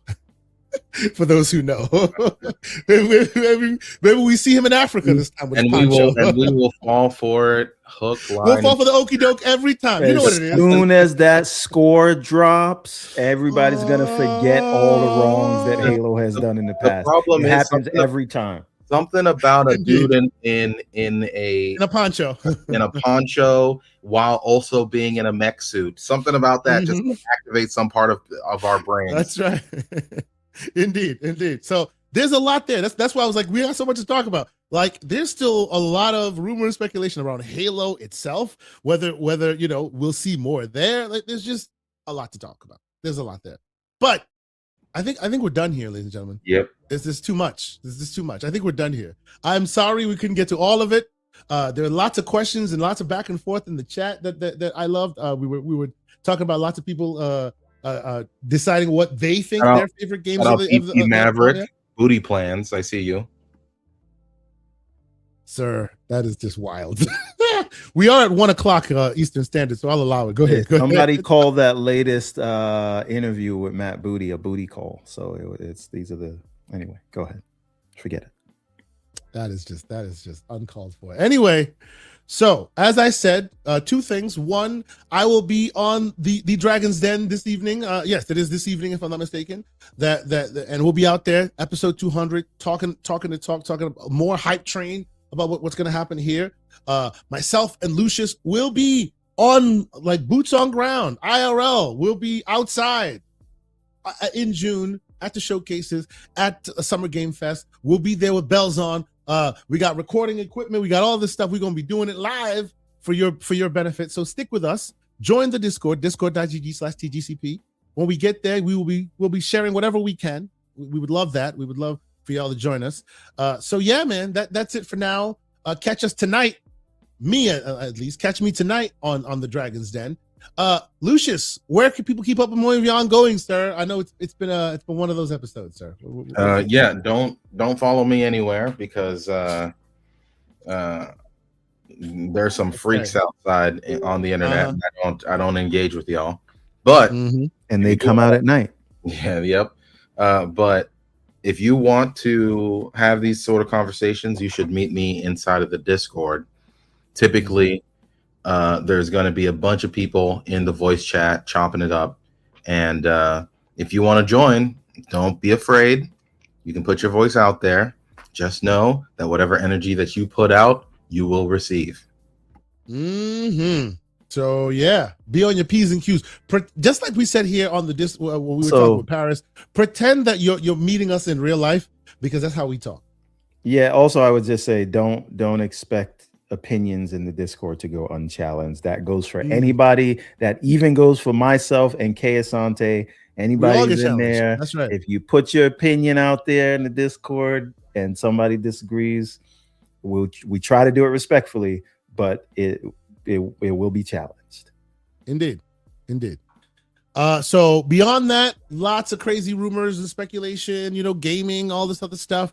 We're gonna be there. We're gonna try the best to cover as much of it as we can for you. But even beyond that, there'll be just so much going on. And funny enough, whenever you're boots on ground, you end up missing a lot. So we'll miss the future game show and all these other things. So much going on. I always love this stuff. I think this is our Christmas, gamers' Christmas, as it were, and I'll be out there for it. So keep it locked here on the channel. Thank you guys so much for being here. I would say, I think at our most, we had 350 people watching from all the various platforms. Thank you guys so much. I think it went up to like 380 actually. I was watching. Oh wow, I didn't even see that. Wow, that's fantastic. You guys keep showing up for us, and we appreciate y'all, man. This is just too much. Thank you so much. But yeah, I think that's it. Until next week, shout out to the great Paris Lily who came in here and lent this voice to the proceedings. We have difficult conversations sometimes, but always above board, always respectful.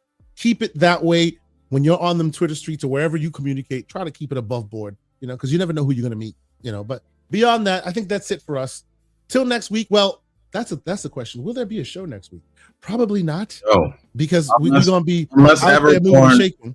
Unless Everborn wants to step up and have a show, bring other people around, do the whole thing. Let me tell you something. I will ruin the good name of this podcast if you run a show. Do not allow it.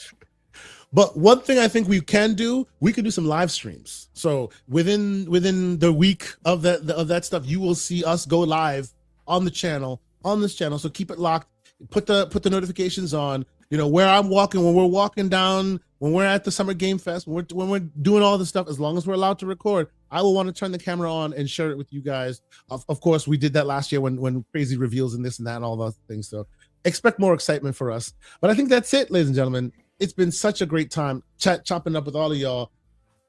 That's it, man. I'm tired. I'm about to go get another nap because, man, I think we've done it. And I'm about to have to drive through the parade I told you about earlier because it should be in full effect soon.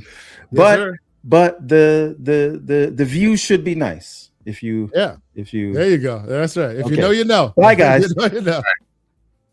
Peace. Nice to be in orbit.